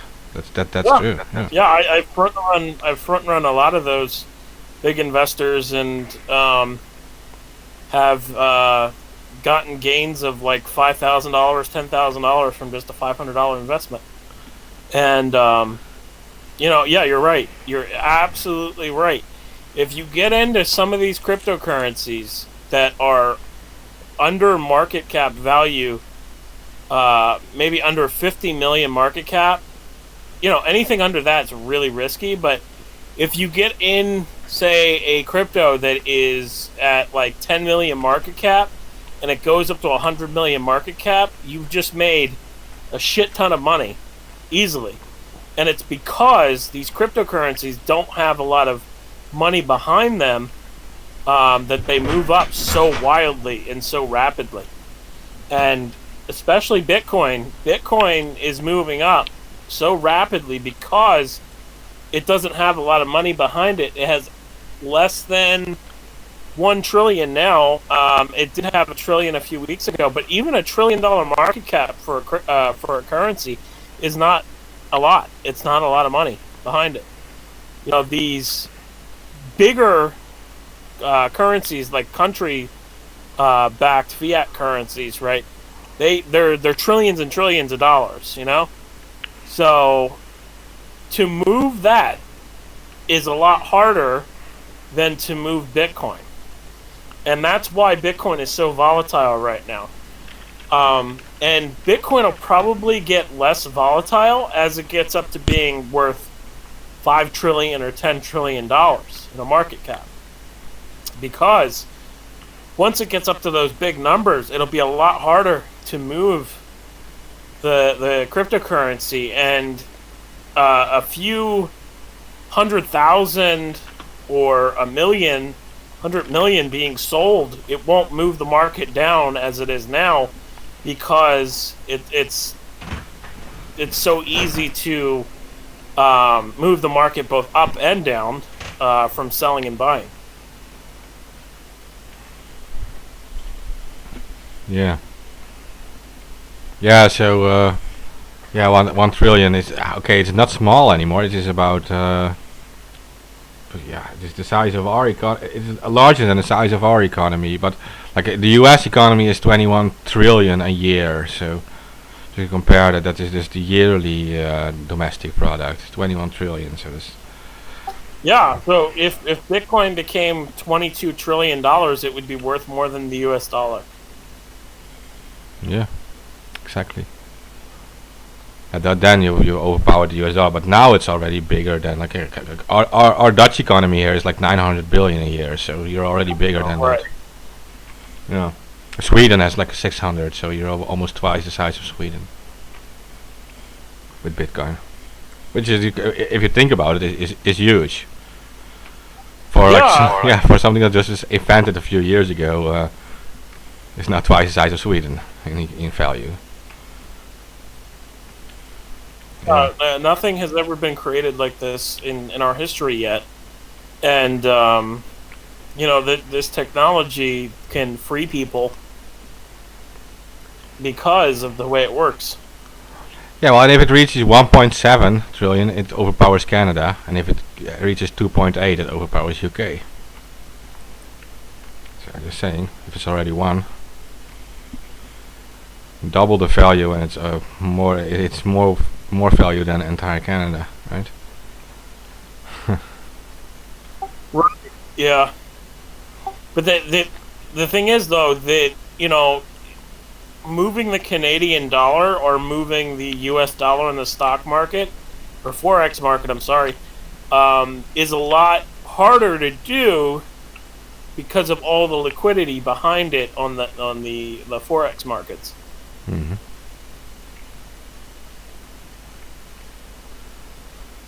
Compared to Bitcoin. Yeah, but you're dealing with actually like constitutional investors, like institutional investors, and countries that do it, right? They invest like large blocks of money too. Much bigger than what is even much bigger than what groups like Tesla and stuff do. Like you're talking about really big investors. Like countries move hundreds of billions a second, right? Yeah, and I mean Tesla putting in 1.5 billion into Bitcoin is pretty big. Yes. There's a Saudi businessman who said that he was about to, or he is going to, put the most money that has ever been put into Bitcoin, and saying that he's going to buy $450 billion worth of Bitcoin. What do you think that's going to do for the price? Yeah, that's insane, of course. But just that news already will make it spike up instantly. Well, yeah, it came out just a few days ago, and it didn't do anything to the price. But if he does buy, it will send the price like a fucking rocket ship, straight up. I'll tell you that, because 450 billion. It's a big number for a buy. Yeah, that's the country of Belgium. A single buy order. Do you have like every nation's net worth pulled up, or can you rattle this off? Like it's just. No, it's literally I had it in front of me. What the hell is that? I had it in front of me literally because I was looking at. Okay. Yeah, sorry, I was cheating. I How was- did you know that too because I was like, how the fuck does he know that? Wait, what? No, I knew about the USA and about my own country, but for like these other ones, I was thinking like you mentioned it reaches 1 trillion, right? So I was looking at it like, how does this actually compare with these countries, right? How big is this actually? Because like here in Europe, you used to have all these separate countries, and for a digital thing like Bitcoin to be like larger than our entire economy, to me is already very impressive. Very that. Well, it's a worldwide tool. It's not just. Yeah, but look, you're talking about we have like the largest harbor in Europe, right? And we have like huge airports and all these. You have the city of Amsterdam, all these economies, all this stuff, right? All the stores together, and the largest harbor and things, and still you overpower it with a digital thing, a little crypto thing. I'll tell you, Mark. Bitcoin doesn't care about your harbors and your city and all of that. It just goes. Yeah. And now, you could totally make that a sticker or a T-shirt. Bitcoin doesn't care about your harbors. Yeah. or your country, yeah, or your cities. But anyway, we're actually under $1 trillion now. We're at $859 billion and 38,137,930. So, I mean, we're under $1 trillion now, and it's easy to move Bitcoin if you have millions and millions of dollars. You know, like very easy to move Bitcoin up and down, up and down. So, I mean, look at like Ethereum. Ethereum's only 164 billion. You know, moving Ethereum is a lot easier than moving Bitcoin. So, I mean, these markets are still very, very small. That's the point. And, you know, we're still in the beginning stages of cryptocurrency. We haven't gotten to that peak point.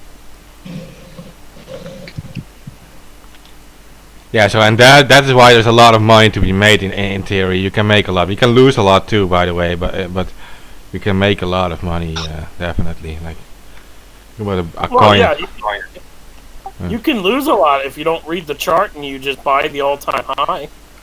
Yeah. But if you buy when in consolidation and you buy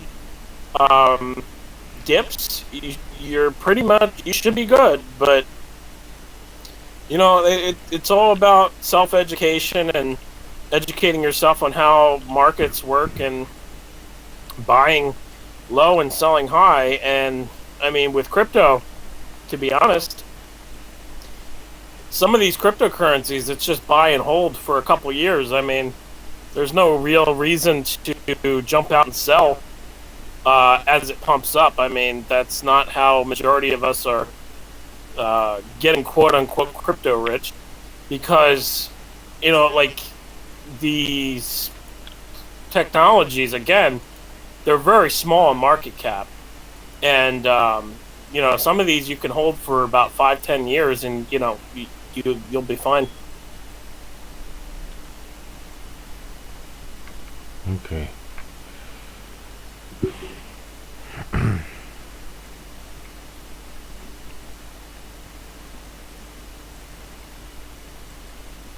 Yeah, well, it's not dumb at all to keep at least some in crypto, right? Wouldn't put all my money in it. Put stuff in it that you can afford to lose if you have that. Yeah, I agree with you on that. Even though I work in the crypto industry, so it's like I'm more inside it than most. You know, like I have more net worth in it. Yeah, well, it benefits the industry too if people don't like do like weird moves with all their money and stuff.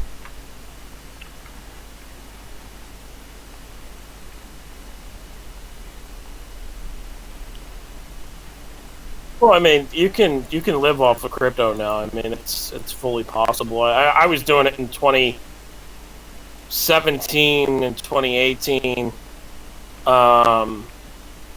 and that was the way I was actually able to eat, was because I was living off of Hive, then Steam at the time, and I was living off of the rewards that I was getting off of Steam. I was getting Steam, and I was just swapping it to Bitcoin and then buying gift cards to eat at like different apps like Uber Eats and stuff like that. I mean, so. Okay. You made that much on Steam? Yeah. Yeah, man. I made basically a full salary on Steam in 2017. Holy shit! I was making like between $200 to $500 a post. It was ridiculous. It was very fucking ridiculous, and hasn't ever gone that high again. But during the bull run in 2017, yeah, it was crazy. I was making a lot of fucking money on Steam at the time. Thousands and thousands of dollars.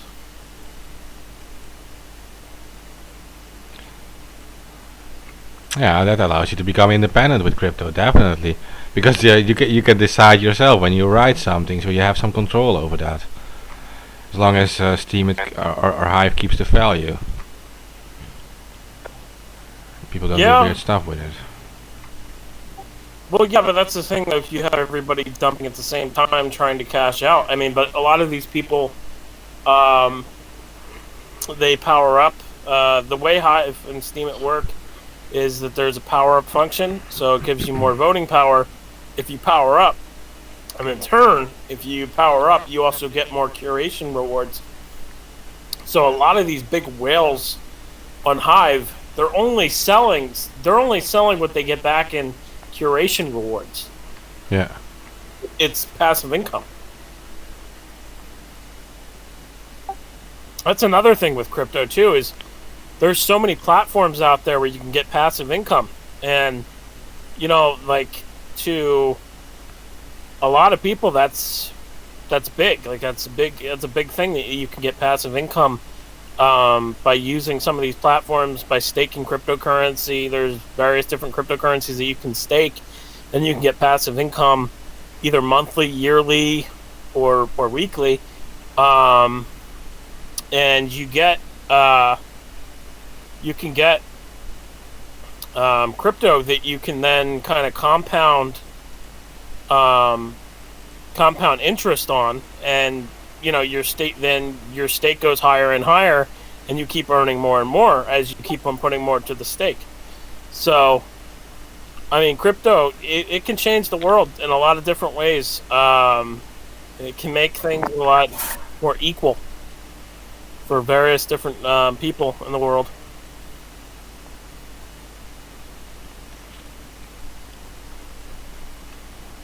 All right. See, that is AK knows everything about it. He can't stop even. Yeah. You know so much about it. Like, I mean, you want to tell more and more about it, right? What about that SOMI thing? How much is a SOMI worth? Not much, because it's not advertised anywhere. It's still in beta. That's the thing. It's not worth a lot at all. Will it be worth a lot? Probably. Once all the influencers and celebrities and all those people start talking about the platform, yeah, probably. But they can't talk about the crypto. That's a regulation thing. I mean, they have to only talk about the platform. Okay, but so these are the things I do see value in. Like, you have like Hive, Steemit, you have that in SoMe too. That you have this actual like a website that you allow you to get like rewards and things for posts, upvotes, and you have like a whole economy, right? And you have Bitcoin or Monero in the past, Bitcoin in the past, but now Monero on like the dark web and stuff, used for actual transactions. So there's actual economy behind it, but there's also plenty of these altcoins. I don't see anything connected to like an economy or something. It's just investment tools. It depends. It depends on what it is. I mean, Well, if you can buy food with a Bitcoin or whatever, right, then it becomes a real tangible tool. Right, it is a real thing. It hits into the real economy, so it has real value, making it very interesting for real investments. That's what I mean. Okay, so there's a lot of these cryptocurrencies now where you can get into decentralized finance, and there's cryptocurrencies for payment settlements. There's cryptocurrencies for supply chains, as I mentioned earlier. There's a lot of types of different types of cryptocurrency, so it depends on what you're talking about. Yes, there is a lot of these cryptos that don't have a real use case. But like if you went down the list and said to me, "What does this cryptocurrency do?" I could probably answer you up until like the top 200. Okay. And like I could explain to you that like each of these types of cryptocurrencies work a certain way and work in a type of ecosystem. For instance, we'll just say the Theta Network token. The Theta Network token is used for video distribution and also smart contract platforms having to deal with video related things, such as a platform. You want to create your own platform where users get paid. They would get paid in the Theta token, or you would mint. I'm sorry, they wouldn't get paid in the Theta token. They would get paid in a token that you mint for video related content. So there's all sorts of different types of cryptocurrencies. I mean, VeChain is a supply chain cryptocurrency that's called VET, is the ticker. And VET is used as a way to track goods on the blockchain. So they use VET to track goods from various different businesses, and there's a lot of big partnerships that they have. So there's all sorts of different ways for some of these cryptocurrencies they have. I'm not saying all, but there's some of these that have unique economy models. Okay. Does that make sense? To me it does, yeah, definitely. It's looking like there has to be something real connected to, like a real economy. That's important. Well, in some sense, yeah.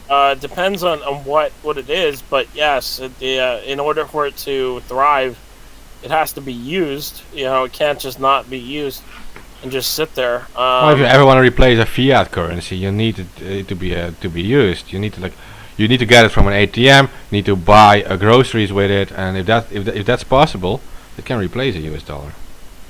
Otherwise, it can't. Well, I don't think it's about replacing. Like, I think that the older narrative was about replacing the US dollar.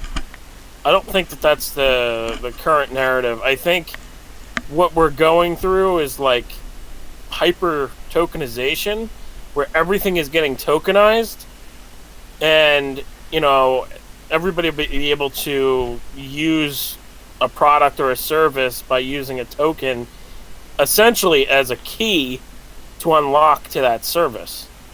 So yeah, I don't think that it's being used to replace the dollar. I think more so it's being used as a way to give a key to a subscription service or something like that. Yeah. Oh my god. Tokens. Yeah, I saw that, yeah.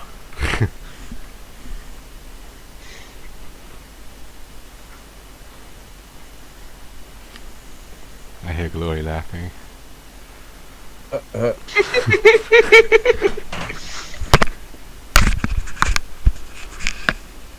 Yeah, that's true too. Yeah. I know, you know so much about this crypto. I can listen to it forever, but you have some knowledge no one else has. But Steve's question is legit. Like, how can someone who just starts out do it? Well, again, I mean, if you're just starting out in crypto, I would first learn what CoinGecko and CoinMarketCap are, and research projects before you invest into them. Don't just jump blindly into a project, and understand that different blockchains mean that you have to have different wallets for each blockchain, which can be a pain in the ass depending on the way you do it. I mean, there's Exodus wallet, which has a whole bunch of blockchains inside of the wallet, so you can send funds between, like, I think it's like over 100 cryptocurrencies. Okay. So, you know, I use Cryptonator. It has like 10 of them. I don't know what that is. I'm actually happy with it. Like, it's a pretty good site. I've been using it for a long time too already. Like, what? It must be like 2 years now. Never had a problem with it. Well, I would use a wallet that I have control over, not a web wallet. That's all I got to say. I agree with you, but that is like for actually like storing something.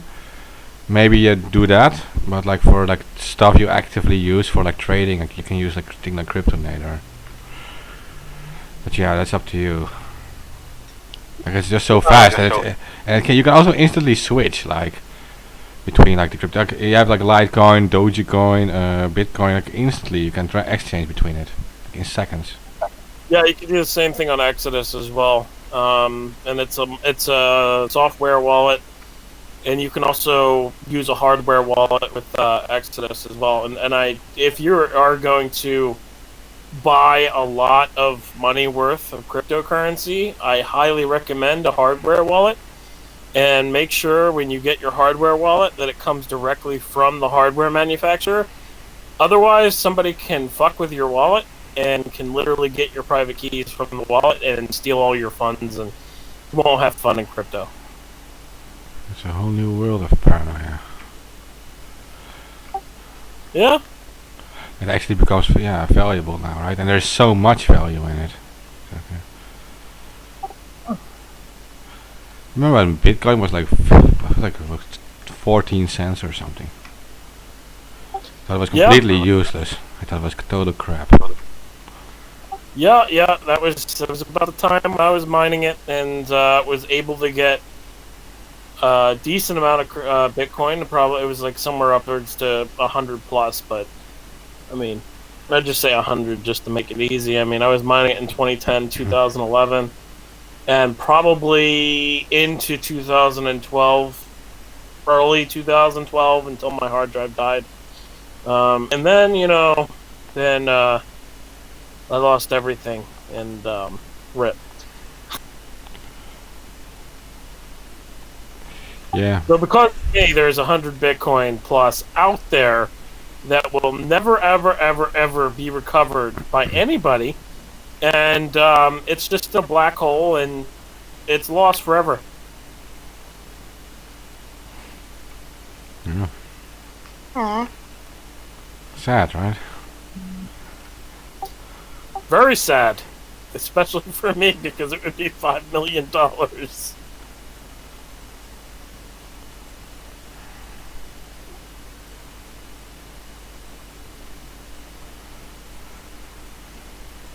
Okay, so do we have anything else to discuss? What was the other topic that we had? Oh, we had censorship, crypto, Damascus, and we had You something. did? Yeah. And we had something about hearings of some guy. I forgot the name of. Yeah, what was the hearing? Oh, for Merrick Garland to Attorney General. But I just flat the fuck out. keeping up with that shit. No, Steve knows about it. I No, think. there's a couple of things that I always try to point out in relation to Merrick Garland, and that is he is absolutely no friend to the press. He was ultra conservative Iowa Senator Chuck Grassley's pick for Supreme Court during the Obama administration when Obama ended up wanting to nominate him and then punted and was like, no, we want HRC to be able to stack the courts. So I'm gonna let Mitch McConnell fucking, for the first time ever, tell a sitting president that he can't nominate a Supreme Court justice because he's a lame duck. And they got to wag their finger at Joe Biden and be like, this is the Biden rule, and it was, but it wasn't. Anyway, that was all over Merrick Garland, and I'm guessing that him being nominated for and likely appointed to Attorney General is the consolation prize for not being a Supreme Court justice for the rest of his life. Yeah. I feel like that's the only reason why he was put in the cabinet. So fucking liberals could be like, oh, ha ha ha, that guy that Republicans held from joining the Supreme Court, now he's in the presidential cabinet. Oh.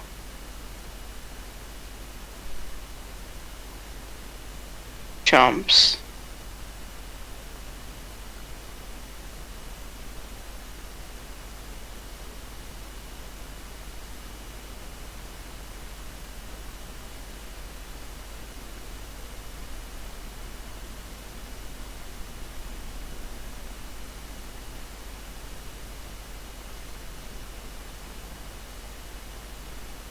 Super dead air.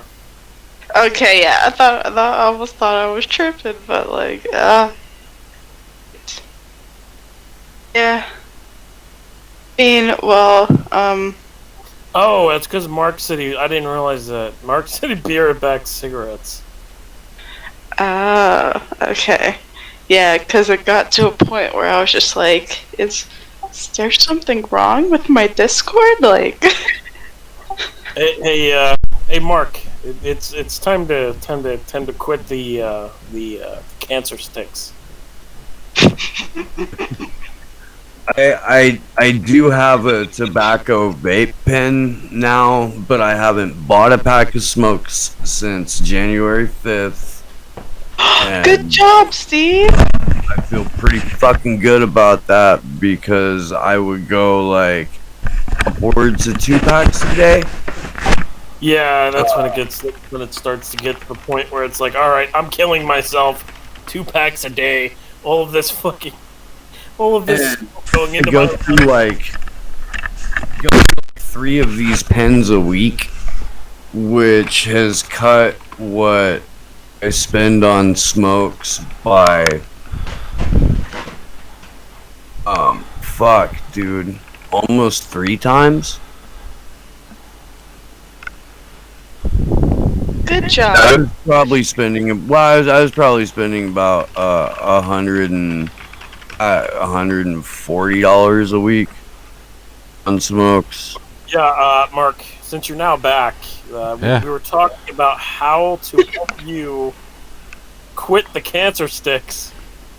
I want to quit the cancer sticks.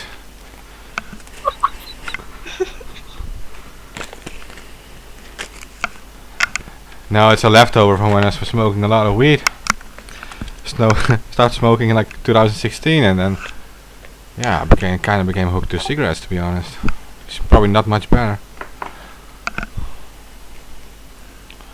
Actually, it's probably better for you to smoke weed than smoke cigarettes because of Yeah. less chemicals. Yeah, well, Big Johnny's had a lot of tobacco in it too.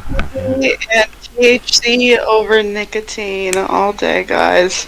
Well, no. The thing Or is, at least that's what I hear. That's what I hear. Just. well, Oh, right. Yeah. Well, according to all available scientific data, it is. Yeah. Valuable intelligence sources. but anyway, I mean, the cigarettes have like 1,000 plus chemicals or more. No, actually, I think it's 10,000. I think they have like 10,000 plus chemicals or something. And you're better off just smoking weed than smoking chemicals from cigarettes. Would be probably if I would be smoking bongs or something, or like pure joints. But in my country or like in Amsterdam and stuff, we don't really do that. Like we don't really smoke like pure weed. We always like mix with tobacco, right? And so yeah, you still get the same stuff. But that was never the issue, by the way. Like I smoked weed for like 15 years. I just became demotivated at the end to do all kinds of stuff. So. Did you say 15 or 50? No, 15. 15. I smoked weed for 15 years, and a lot of weed for 15 years. So. Because I became demotivated at the end. I don't know, like always making all these plans and never doing it at the end of the day. So kind of decided just to stop now, increase my productivity like tenfold. So yeah, I have to be honest about that. Oh, you're right. Yeah, like people who smoke a lot, they start to get demotivated to do things because it's like it depending on the strain that you're smoking. I mean, it just makes you mellowed out and just quote unquote lazy. Yeah, I do know. I don't think it ever like harmed me in any other way. Like it was not a big problem. I was never really like a drinker or something. Only when I was like early 20s I was drinking. And before 20s, but after that not really anymore. So it's always been in the weed smoking, and all my friends too, by the way. So yeah. But yeah, you become like relaxed and stuff, and it becomes hard to wake up too. So yeah, you don't want to get out of bed. It's just too relaxed. But now I just jump out of bed and just like crazy. Oh yeah. You just jump out of bed, throw the alarm clock. Well, I only slept 1 hour today. What was that? 1 hour.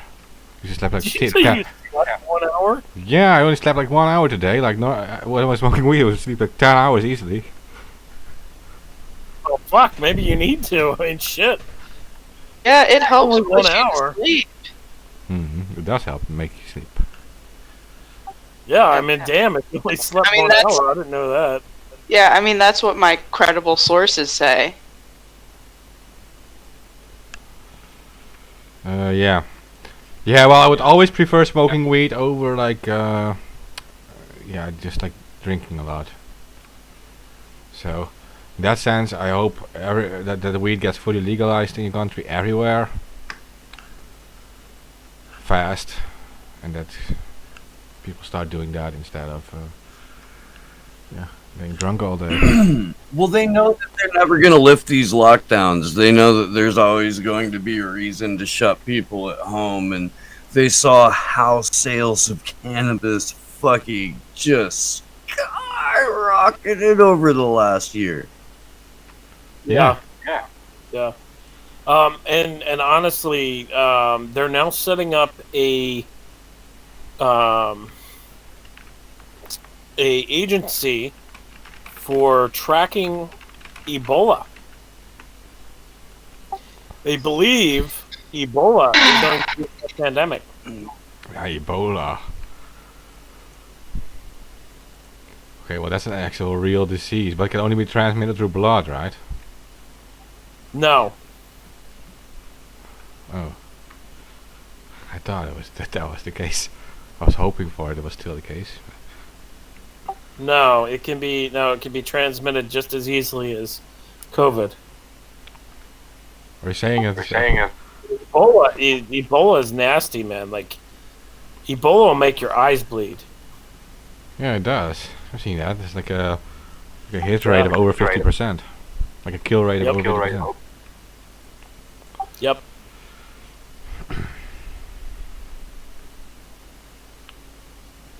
But I mean, that's what they're saying is the next pandemic is Ebola. So they're already Biden's administration is already setting up centers for Spreading it. monitoring Ebola, and they are already setting up moderation in airports as well for testing, which tells me that they might have.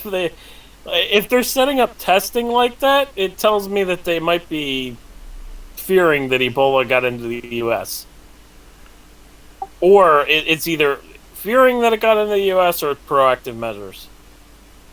But there was a case of Ebola not too long ago in the UK. There was only one case, but I think it was very interesting. And the person supposedly never even went to Africa, which is where Ebola is most prominently.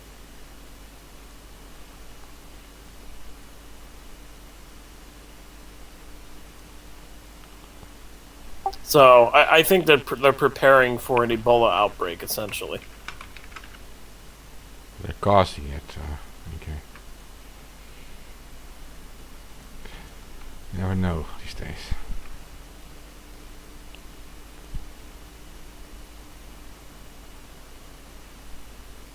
Well, I mean, like if that's the case, it's one group is preparing for it, another compartmentalized group is causing it. I mean, I don't really like to jump to conclusions without full-on proof. I mean, with the CV, we have pretty well good documented evidence that all of these Western governments were funding that lab in China.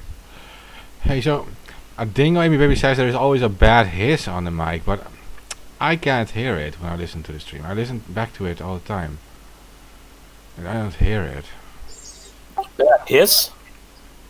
A hiss? Yeah, it says That's just my snake. I have a pet snake.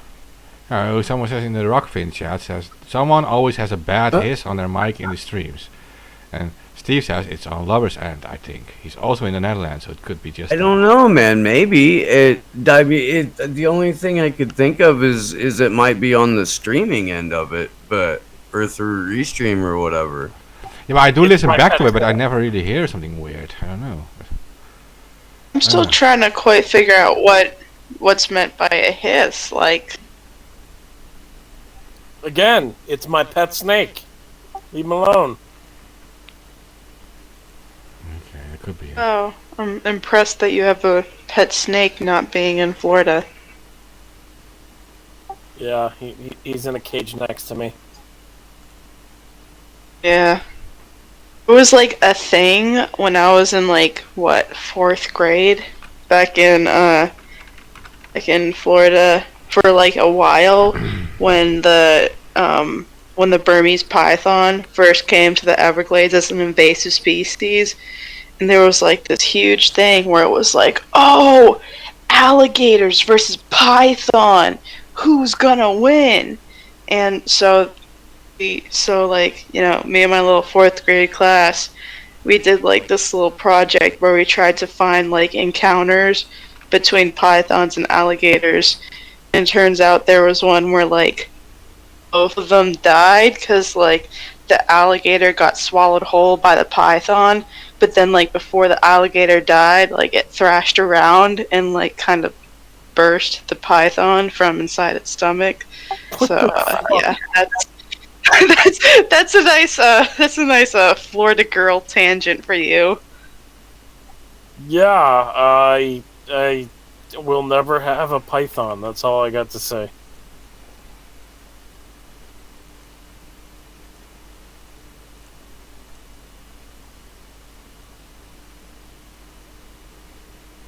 It's a nice little Florida girl tangent for you guys.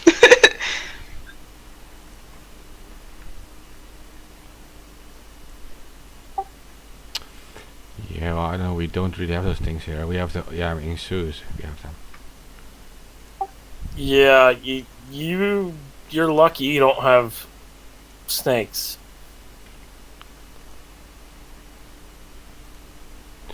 Yeah. Well, yeah. The largest spiders we have here are like the size of a sugar cube. So. Jesus Christ. Yeah, we don't really have those things here.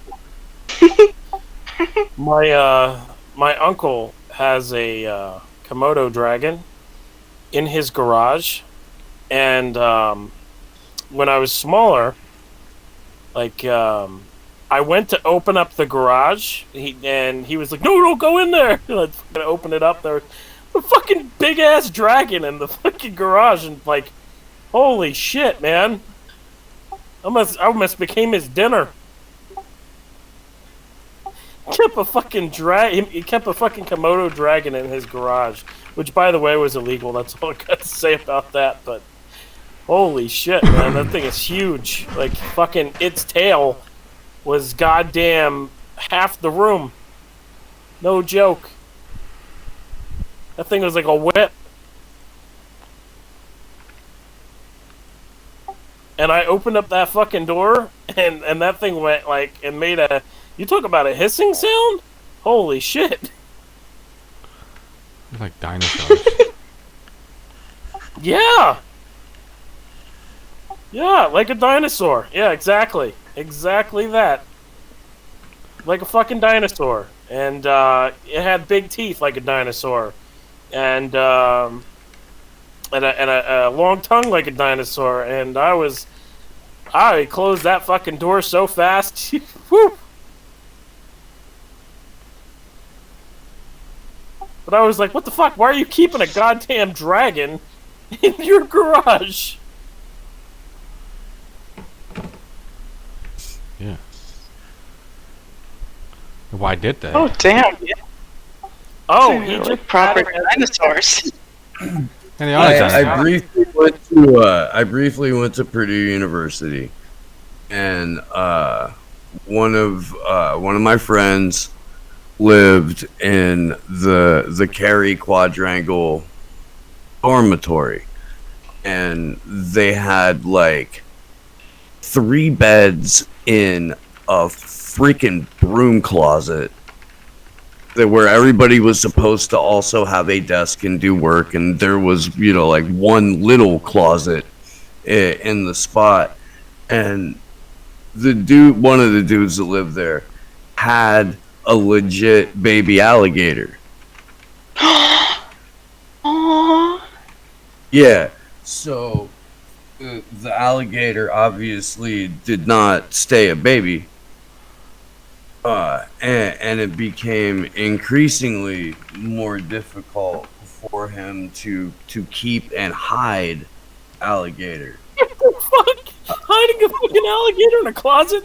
Are you kidding me?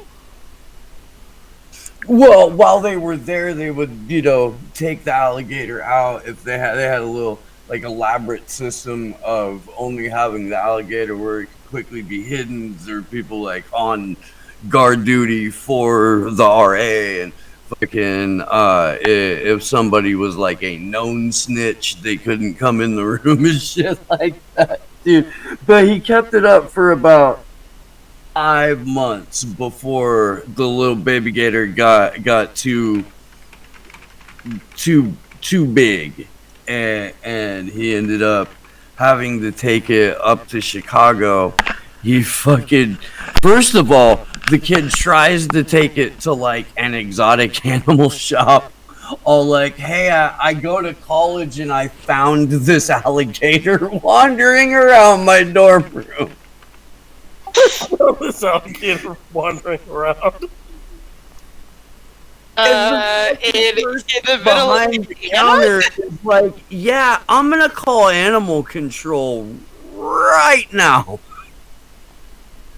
So that's what wound up happening. Was he surrendered the alligator to animal control in Chicago with a story about, I fucking stumbled across this alligator on the 5th floor of the Cary Quadrangle in West Lafayette, Indiana. Yeah, okay. In the middle of Indiana. Okay. Yeah, that's a great story. I mean, yeah. I believe you. Uh-huh, yep, mm-hmm. That's You imagine the fucking animal control cop to a fucking like day drunk 19-year-old college student with a fucking baby alligator, juvenile alligator. Like one of the people standing guard for the alligator. yeah, for real. Fuck that, man. Standing guard to make sure that fucking alligator doesn't goddamn eat somebody. Yeah. Or at the very least, bite somebody as it's a baby. I mean, it's probably not going to eat somebody, but bite.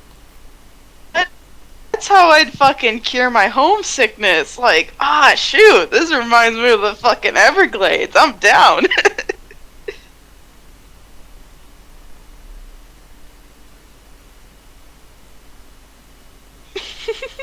But yeah, Mark, what you posted, I mean, that's like nothing. Or wait, no, that was Glory.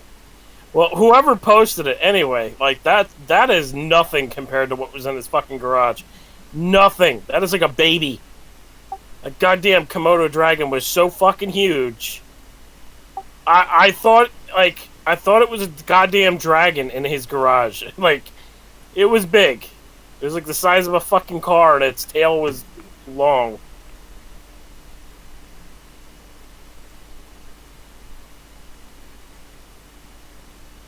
Try to get yeah, I just picked the first image I saw, but I saw in these videos they also fight each other and stuff. Pretty rough. What the fuck is that? that's a big Komodo dragon.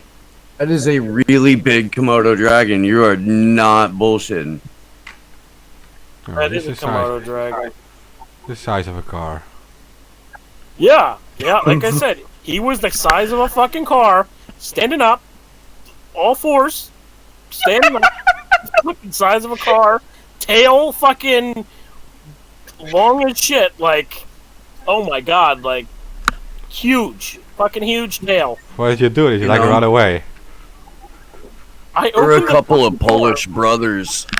I opened the A couple door. of Polish brothers when I was at Purdue that had free range iguanas in their apartment. It wasn't Komodo dragon style, but you would knock on the. I had a job selling weed where I also gave people pizzas. You had a job? I had a job selling weed where I also gave people pizzas, and these two brothers would order every day, son, at fucking 3:50. Either Polish Paul or Polish Pete would call, and I shit you not, Mad Mushroom Pizza in West Lafayette, Indiana, and they would order the $65 medium cheese sticks to be delivered at 4:20. Yeah. Well, they're creative there. But going back to what Mark asked, I mean, I opened the fucking door, right? Saw the goddamn thing. It hissed at me really fucking loud. I closed that door so fucking fast I ran, man. Like, and my uncle was like, "You opened the garage door, didn't you?" I was like, "Yeah, why the fuck you got a dragon in there?"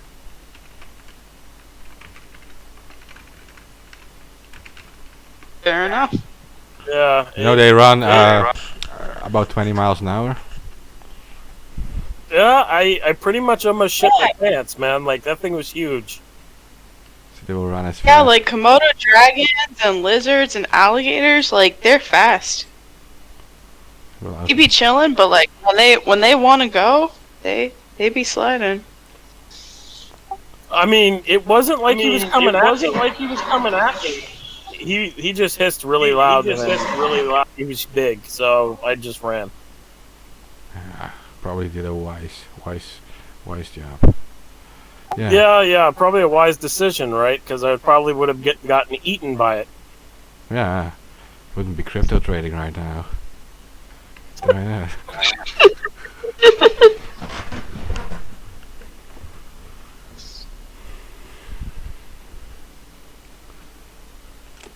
I'm amazed by how dragon-like they actually look. Even these claws and stuff. Like. Yeah, they're fucking huge, man. And I'm not lying to you. This one was like the size of a fucking car. And as you can see in the picture that she shared there, that one is almost the size of a car, or is the size of a car. Can't tell. Yeah, but look at these claws from close up. Holy Super dragon-like. That's like PTSD, man.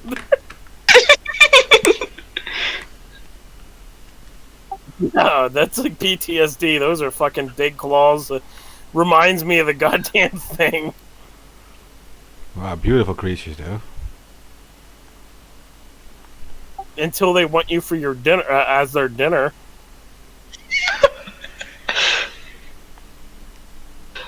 Oh, that's so nice.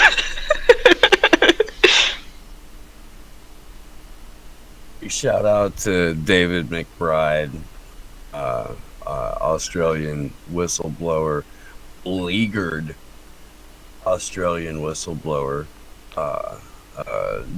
gentleman who both needs and deserves more attention on his story, and broader international support.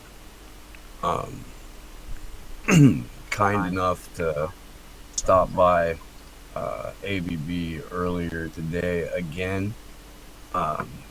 It had a very thorough and detailed interview with Mark last week, and he's a lawyer, and he's also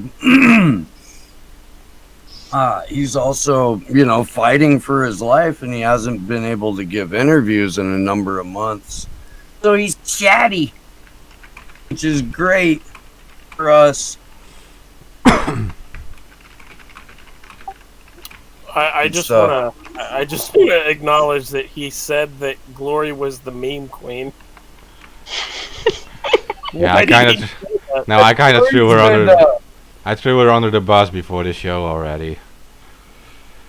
Yeah. Yeah. Yeah. Glory's been putting in work, you guys. Yeah. I've been doing stuff. Don't worry. Won't expand on that. Don't worry. But yeah. Well, I mean, Go something else and get this goddamn claw out of my view. Holy shit, man. okay, fine. I'll put a regular Florida iguana in there. So fun story. I was one time I was at the park, and so iguanas in Florida are damn near invasive because they're everywhere. And so I was going through the park, and I saw one of these little iguanas, and it was doing something that only Florida iguanas would do. It was trying to get to the other side of a fence by torpedoing itself through the fence. So that big ass iguana was trying to hurl itself through the little fucking 2-inch square holes in a fence. And I just stood there and watched it, and I was like, go up, iguana. Because, I'm a Florida girl, so I gotta hype up the little iguana and give it some encouragement. Then after 5 minutes of failing to torpedo itself through a fence, it finally figured out to go up. And it climbed up, but instead of fucking climbing down, it jumped off. I was like, okay, dude, you know what? You got to the other side. Good for you. Yeah, it probably broke its little legs after that. It actually didn't break anything. It wasn't an incredibly huge fence, but it was a hefty iguana, so.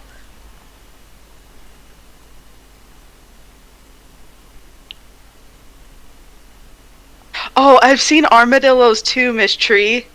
Miss Tree mentioned armadillos. I think armadillos are adorable. I've like. Oh yeah, try to count one. Yeah. Hey, so what creature is looks the most like a dinosaur? Goddamn Komodo dragon. But this one too, to be honest. What is this thing? Iguana? Yeah, looks like a dinosaur too. Nah, I'd give it to the Komodo dragon. Komodo dragon has the fucking claws of a dinosaur. That's True, all I got to true. say. Beautiful too, by the way. Beautiful claws. Oh yeah. Unless you're like 5 feet away from it. Unless you're AK in his uncle's garage. 5 feet away from fucking those claws and tail and. I can't stop picturing you running away. Seriously. No, yeah, fuck yeah, dude. Like that thing was huge. I was like, why the fuck is there a goddamn dragon in your garage? And I mean, like, I was a kid, so I was just like, how the fuck is there a dragon in your goddamn garage? I was like, I thought those things were extinct. Like, I had no idea what a Komodo dragon was at that time. I mean, I didn't fucking know. I just opened that goddamn garage and saw a monster, man. Oh, fuck. That was an interesting time. That's all I got to say. Hmm.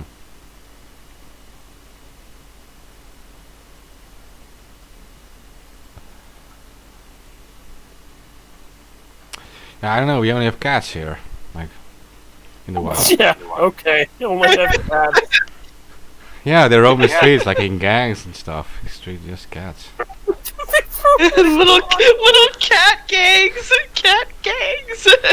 You know, it's for real. It's real. Yeah. Do they all claw the shit out of you and jump you? Well, they're just these house cats, but they don't stay at home. They just they form gangs outdoors. Oh. Yeah. I know Norway has those big cats. The cats the size of Maine Coons. No, these are just small cats. They're cute when they're in your house, but like in the streets they're savage. They fight each other and stuff. The streets look savage. Yeah.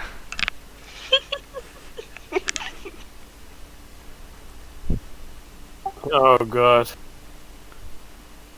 I can't remember what the cats in Norway are called, but they're outdoor cats, and they domesticated them, but they're big. They're big cats,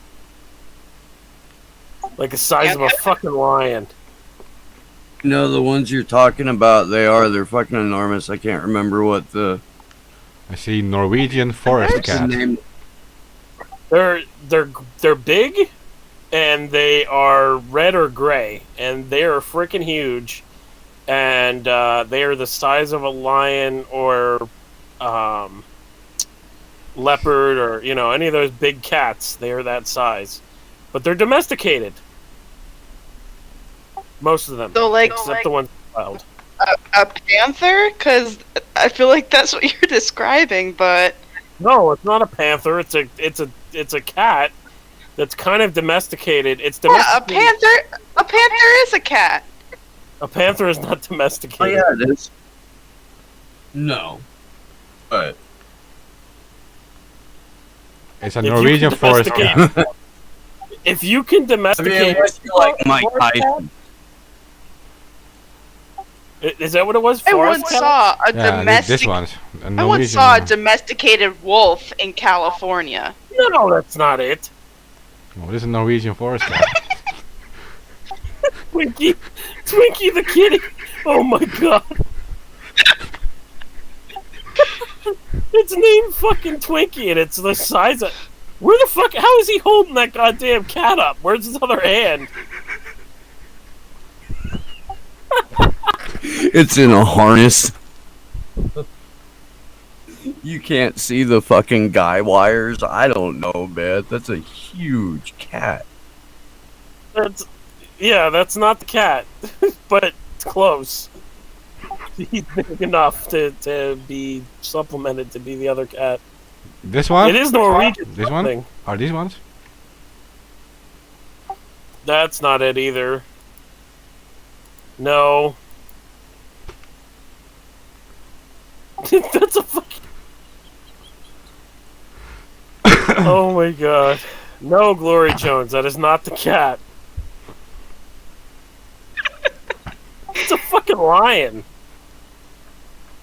No, that's a panther. Is that a panther? Looks like a lion to me. Oh, it's a panther. I thought panthers are supposed to be black. No, Oh, Panthers well, they also are like mountain lion colored on the East Coast. They're panthers. Yeah, that's the color of like Florida panthers. Yeah. Shout out Florida panthers because they're endangered. So guys, stop fucking with their habitat.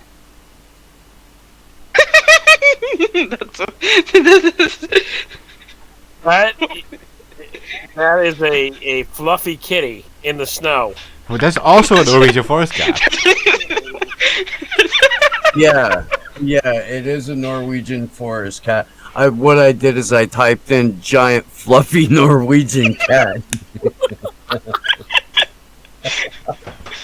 And that's what came up. Fluffy. That's not even that big. It's just really fluffy.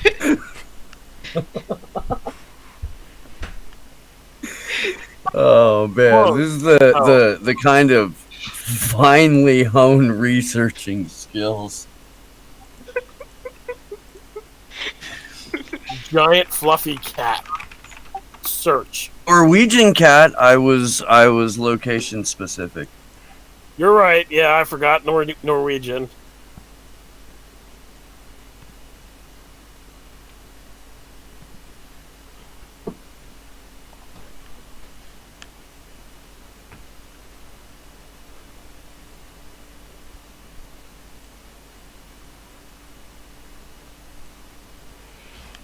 I mean, I don't know what to tell you, AK. Can't think of the cat you're talking about. Yeah, I give up. But yeah, it was a big cat.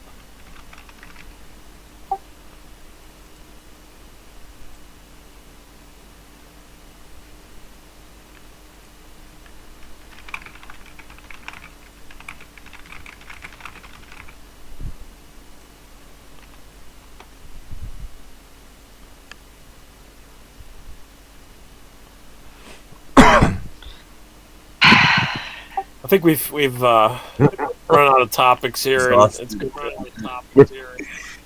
So if you want to continue this conversation with me and Steve, come join us March 17th and March 18th in Washington, my god, that D.C. bitch.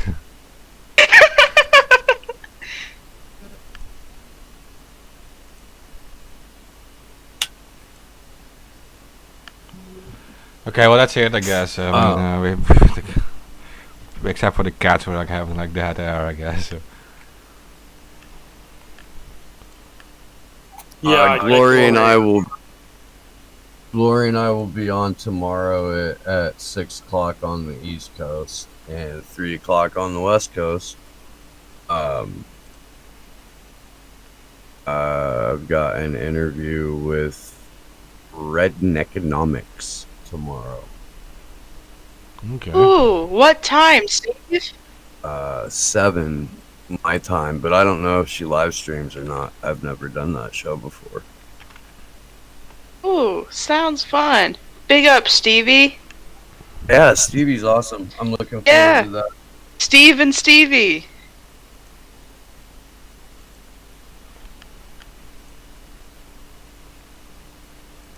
What's up with that rock thing? It keeps logging me out. Really? Yeah, it's weird. You wait like 5 minutes and I'm logged out again. Which is always happening. Just trying to like look at the chat if anything's asked.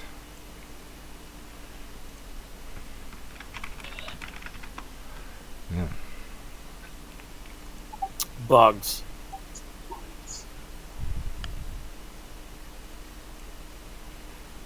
the guy Fred Edward talking about crypto still. Pretty much ended there. What happened? No, I was looking at the chat for questions, but the last question was that guy named Fred Edward asking about crypto, and you were still talking about that. Well, what did he ask about crypto? Yeah, I mean, I don't know. I have to check it again now. Okay, give me a second.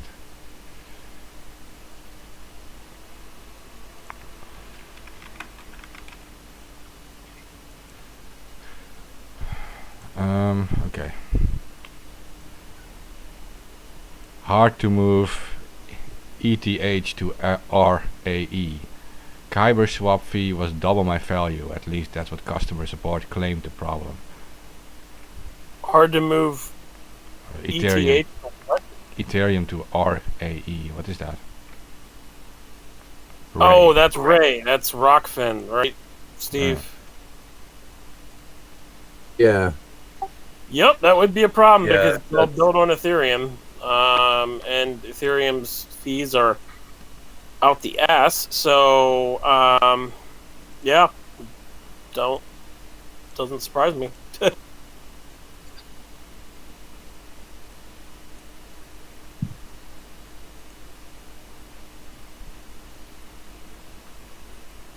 All right. Oh yeah, just real quick, and that is that Gap was actually hacked. I was announcing it yesterday to change your passwords on other sites if you are using the same password as you used on Gap, because it was actually hacked, and they were being a little bit shady about it at first, but so 70 gigabytes of data is available now at Gap Leaks hashtag. And it will be released on DDoS secrets, right?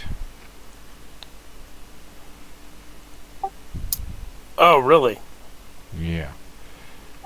They're going to release hacked information from a Yeah, social because, media? yeah, because it doesn't fit their political view, right? So they're going to do it, of course. You know how these guys are.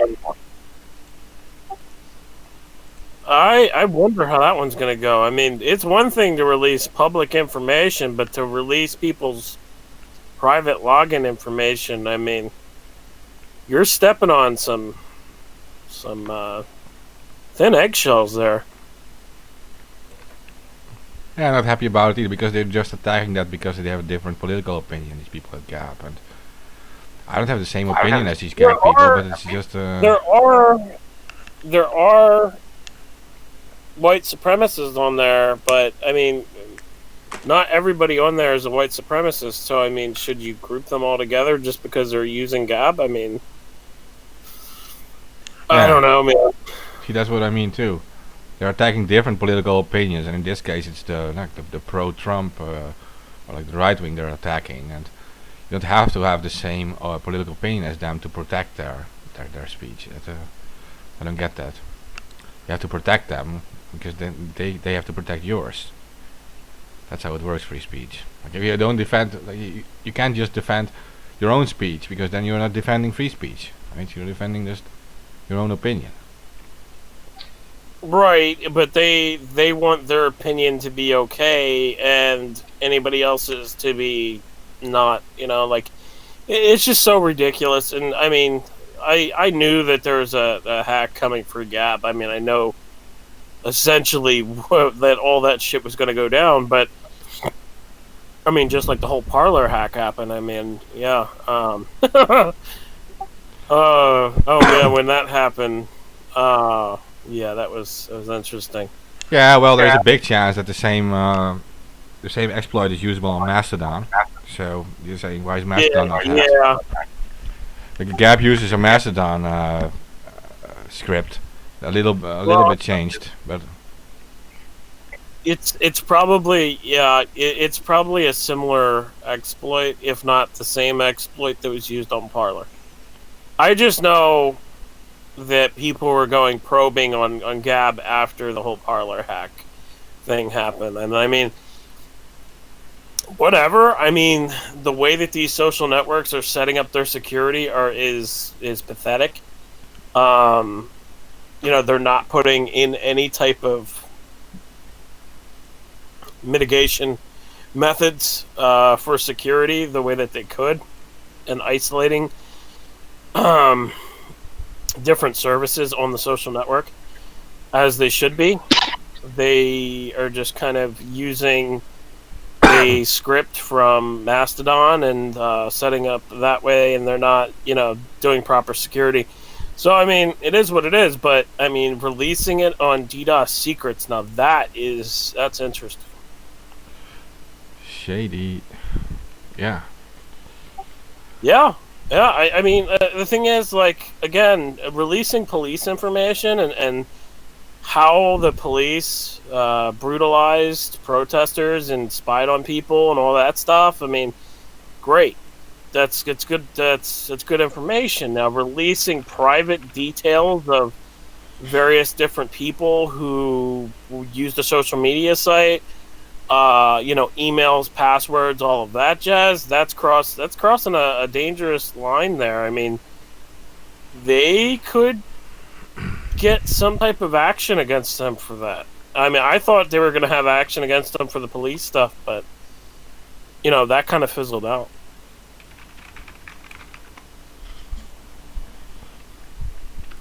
Okay, but that's just real quick. If you have an account on other platforms with the same password, change it now before it's public.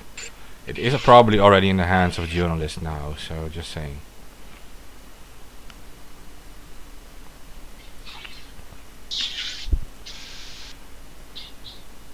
So we'll be back later. They're probably going to cross-reference who's on Gab and who's on Twitter, and because somebody just made an account over on Gab, they're going to get put into that mix. Would not be surprised. Yeah, well, I have an account on Gab. I'm using a random password. Too. Yeah. Well, I mean, I had one on there like years ago. I mean, I made one. I stopped using it because I don't like their interface. Like, I'm sorry, but the interface sucks. It does. Sorry, Corbo, your interface sucks. Not using it. Same thing as Mastodon. The interface sucks. Hate it. Still, it had over 1 million users, so it was interesting as a platform to use. That's nothing, man. I could get 1 million users overnight. Yeah, but I mean, especially during the whole censorship on other social media, it started to grow and it was interesting to look at. But yeah, okay, a lot of weirdos, but just we need more platforms. But yeah, okay, now it's hacked, so yeah, whatever. But Mastodon probably has the same exploit. Just saying, this was an SQL exploit, and they only patched it today. For Mastodon owners, I hope they patched it, because I'm assuming they have the same exploit. Because if it was an SQL exploit to get into Gab, then it's not the same exploit that was used for Parler. No. But Mastodon is the exact same thing as Gab, the exact same script. Gab only had added like a few features. Right. So. Yeah, and that's another reason that I don't like Gab, because it's I know what Torb is doing. He's just forking software. Like, he forked Brave's browser and then made it into being Disk, whatever the fuck it was called, Discordian. I don't remember what the fuck it was called. Anyway, he made a web browser where you could participate in a conversation only if you have that browser on any web page. Okay. Which doesn't make much sense.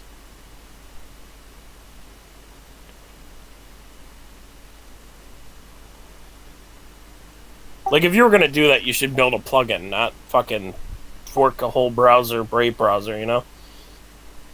True. But I know what he's doing. He's just forking software.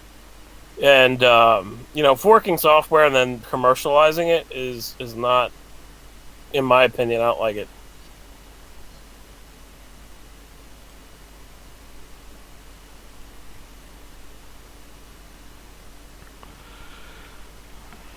Okay. And it's open source. Too. He's Oh, working open source software and then commercializing it. So that's a whole nother thing.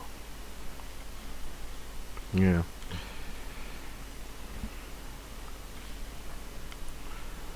Okay, well, we'll be back on Thursday for sure. I'm not sure. Maybe we'll be back tomorrow or the day after too. I don't know. We'll see. On Thursday for sure. Make sure you hit the closeout line, Mark. Yeah. Oh yeah, I have to do it this time. Yeah. Well, AK can do it. What am I doing? Oh, spay and neuter all your politicians and lobbyists.